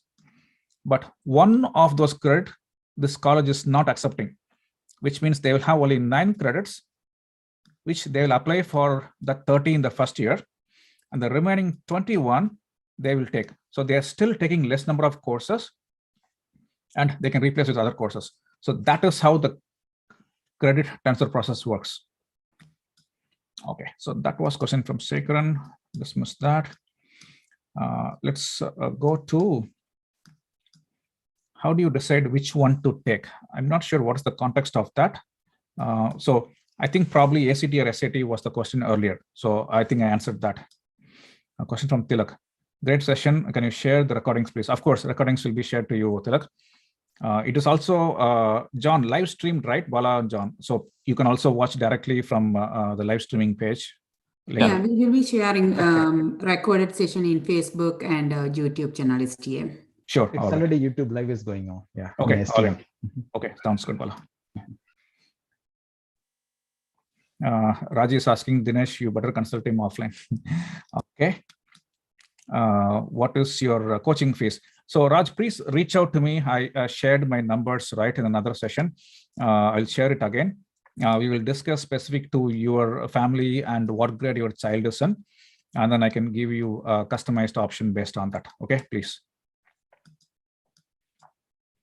Bala is talking about Bala Susendra Kumar. Great information. It was difficult to grab everything. I would like to share the recording. Okay, recording is there, Bala. You'll be able to look it up. Any suggestions for courses for med school? If there one thing we should do, what will that be? Okay, Med school. If you want to do pre-med and do biology and go to med school, in the application process, you have to select. You are also applying for pre-med track along with your major. In order for them to give pre-med track for you, you have to prove that you have taken part in activity relevant to healthcare. What can you do during COVID times to get exposure in healthcare field? In normal days, you can volunteer in hospital, but most of the Indian families, they do not want their son or daughter to go to an hospital to do volunteer in these times. So it is challenging to get real healthcare experience around these times. But having said that, you can find ways to take part in healthcare activities. So I gave you an example of, is there a community college that gives you a set of 3 or 4 courses relevant to healthcare based? Maybe an radio technician or an EMT professional. So look for those kind of opportunities to get the healthcare experience. That is what I will suggest. You need relevant experience in healthcare industry to apply for pre-med track.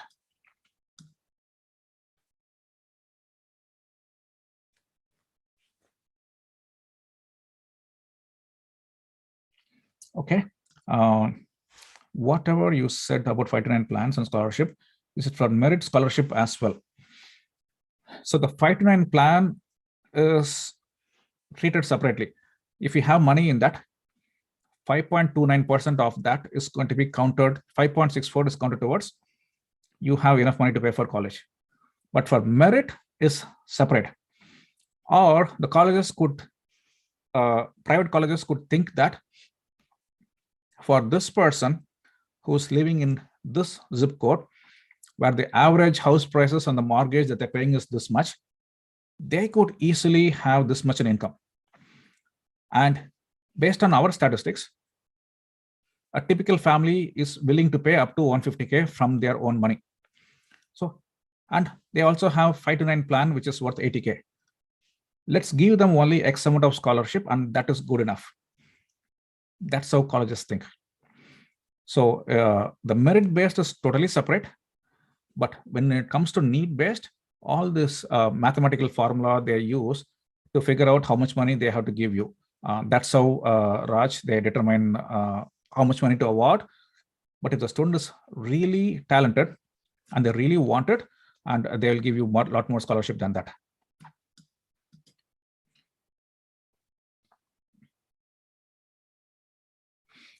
What will students from Deep Springs College get admitted in master? So they don't go to masters directly, Raji. 2 years, they get an associate degree. And from that, they either go to Columbia or Harvard or go to UCLA or Stanford or any highly selective school, and they get their bachelor's degree.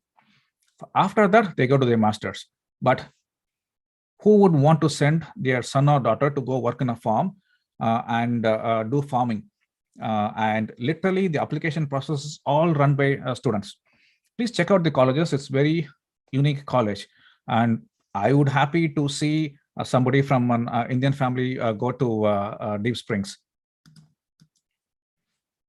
Ram Karthik, question is it recommended to take community college during summer in addition to AP courses during regular school? If so, what courses to take? So that's what, Ram, I meant by course planning. Either you take a community college course, so you meet the prerequisites to speed up your high school, or you take community college course to supplement for the major area of interest. Those are the two approaches I would take, one or the other. Okay, so we answered all the questions. Let me check.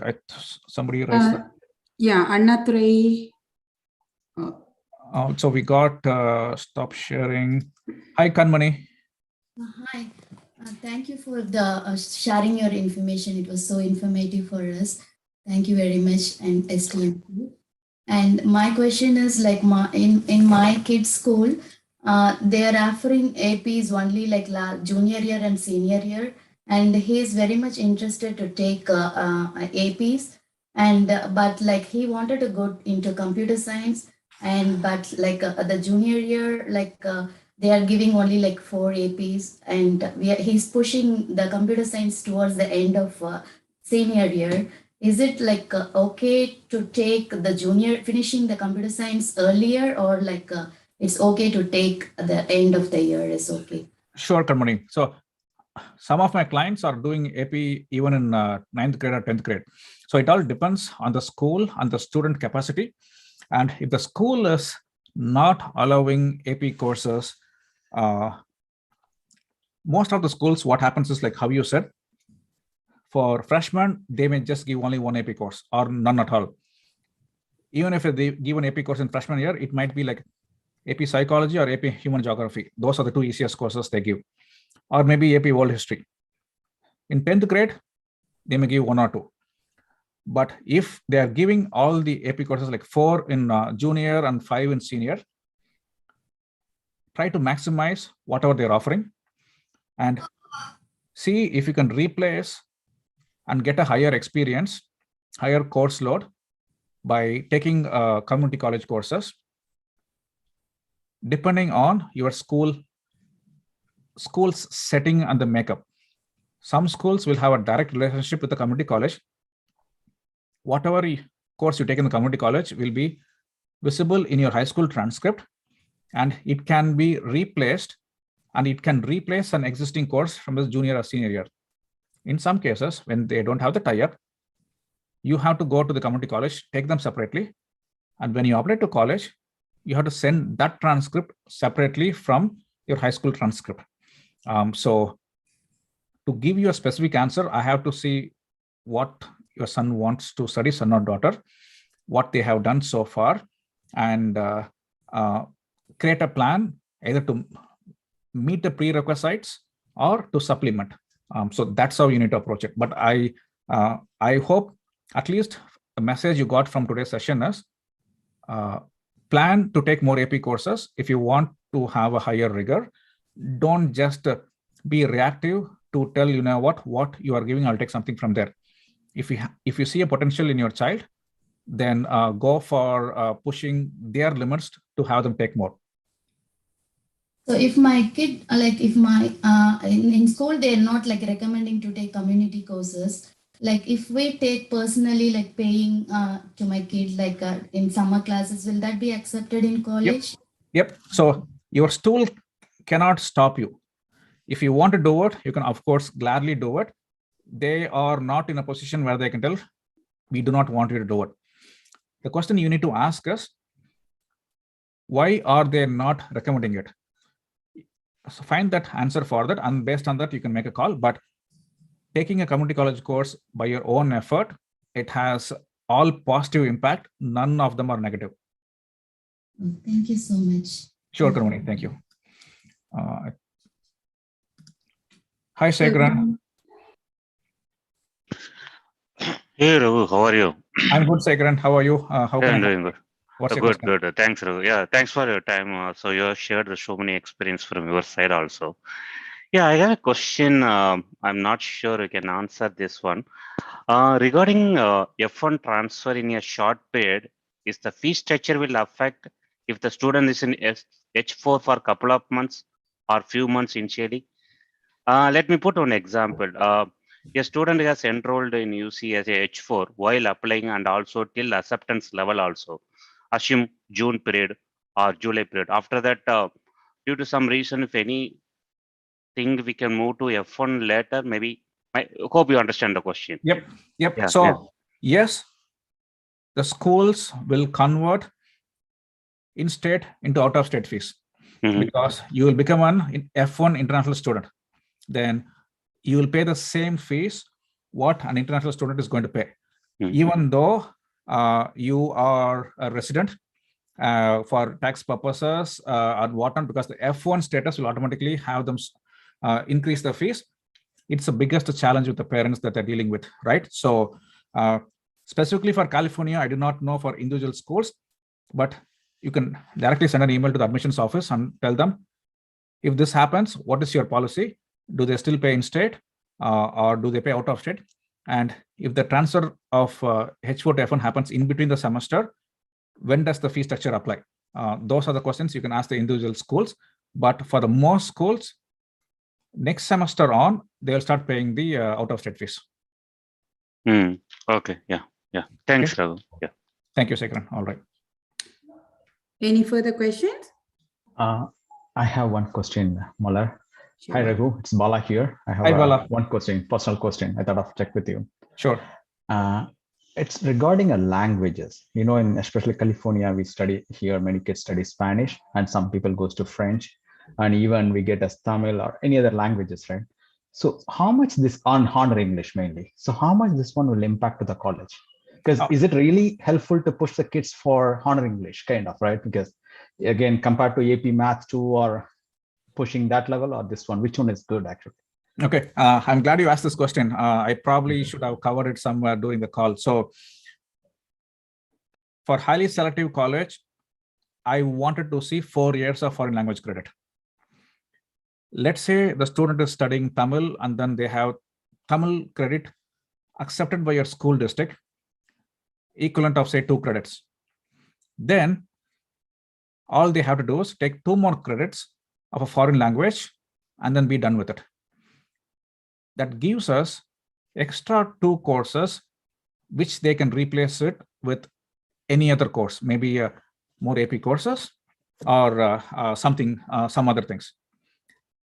For students who are doing say Spanish 1 in 8th grade, they will do Spanish 2 on 9th, Spanish 3 and Spanish 4. The Spanish 3 could be an AP Spanish of language and culture, and Spanish 4 can be replaced with language, and there is a literature, which is a tougher one. That is also a recommended route. Now, for English, you have English 1, 2, 3, and 4. There is possibility that you can do 2 English in APs. If the student is good in English, they can handle the heavier workload, and they definitely want to apply for highly selective college, a competitive college, then doing 2 AP English is definitely a must, depending on what is your goal. But if you're okay with a lower level school, you don't have to take honors English. At the minimum, I want to see honors, then academics, if you are really looking at a competitive college. Hopefully that answered your question, Bala. Yeah, got it. Thank you. Sure. All right. I don't think we have any more questions. Second tells thank you. And Rajan also tells thanks Raghu and Sacramento for hosting the session. Appreciate it. Yeah, I think that's all we have. One more question, John, is there a way recording? Yep. Folks, recording will be coming your way. Bala, John, or Malar will be sending you the link to the recording. It's actually live streamed right now in YouTube as well. So you should be able to go and watch it from the YouTube, and Bala will send that out. Yeah, thank you, Raghu. If you don't have any further questions, Cheyenne? Cheyenne for water, thanks. Wow, we started at 5:15.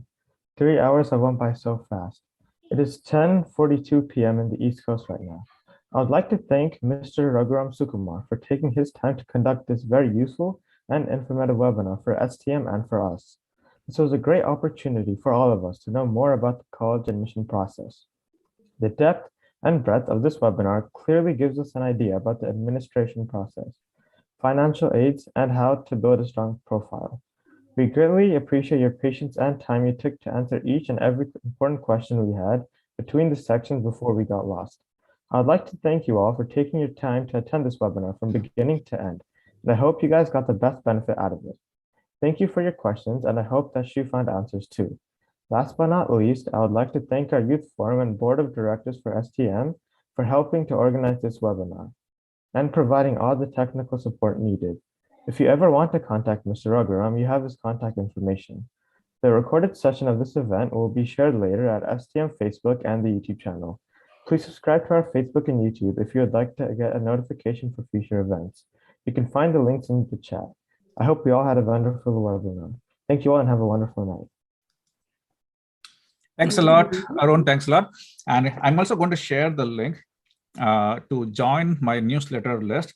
I send email maybe once a month on a Friday or twice on Fridays. Most of the times, like interesting lessons or the challenges. If you're interested, you can also jump onto the email list. I don't send like every day or every other day. It's like maybe 1 or 2 emails. You'll get a lot of useful information if you want to. But awesome, guys. Really appreciate John and the team and everybody. It is not easy to sit and listen for a long time. I know it's tough, but really appreciate you for all the opportunity, and thanks for hanging out here and giving me the opportunity to help you all out here today. Thank you, Raghu. It was very nice and very informative and useful presentation for us too. Like though our kids are in elementary school, you scared us how to prepare them. John, would you like to share a few words? Yeah, thank you, Raghu. Thank you so much. It's a very, very informative sessions. We already received multiple positive notes on that. And thank you so much for spending your time. I know it's very late night for you. And we planned last month, and I really appreciate you accepted postpone this to this month. And also thank you everyone who participated the whole event. And this is our first event for our Sacramento Youth Forum. So this is a 25th year also for Sacramento Tamil Mandram. We are happy to be a part of it. And again, we appreciate all your help, and thank you so much, everyone, especially our Youth Forum lead, Malar Agilan, and also everyone who participate in the welcome speech, and also thanks notes by and welcome speech. Everyone, we appreciate. Thank you so much. Malar, if you would like to add anything, you can add, and at the end we can ask Prabhu if he wants to add. Thank you, John. I think you covered everything. Our recorded session will be shared via Facebook and YouTube channel. Raghu, any? Yeah, I'm good. So I really enjoyed, and a lot of questions and variety of questions, and it covered a lot of different topics. And I hope the takeaway from I want you to all have is start early and have an open mind and let your kids explore, not just in the field that you are used to. Let them explore, and let's figure out what is their area of interest and give them the resources so that they can shine on that. But I know it was a long time planning. We did a lot of back and forth to get to this. And as I said in the beginning of the session, for folks who joined, they just see webinar and they came here. But there was a lot of planning that went into this, the trial runs, coordination, and creating the banners, the links and everything. So the team, John and the team, they did a very good job of hosting this, and good luck to you all. Thanks to Bala also for asking us all the technical. Thank you, Bala, for the technical support. Everyone, thank you, Raghu. We'll go and share the link. I hope you're okay with share your contact information. Yeah, sure. All good. Yeah. Thank you so much. Thank you, everyone. Thank you, everyone. Yeah. Thank you, Raghu. Thank you, everyone. Thank you. Thank you. Bye. I'll call you, John, on the phone.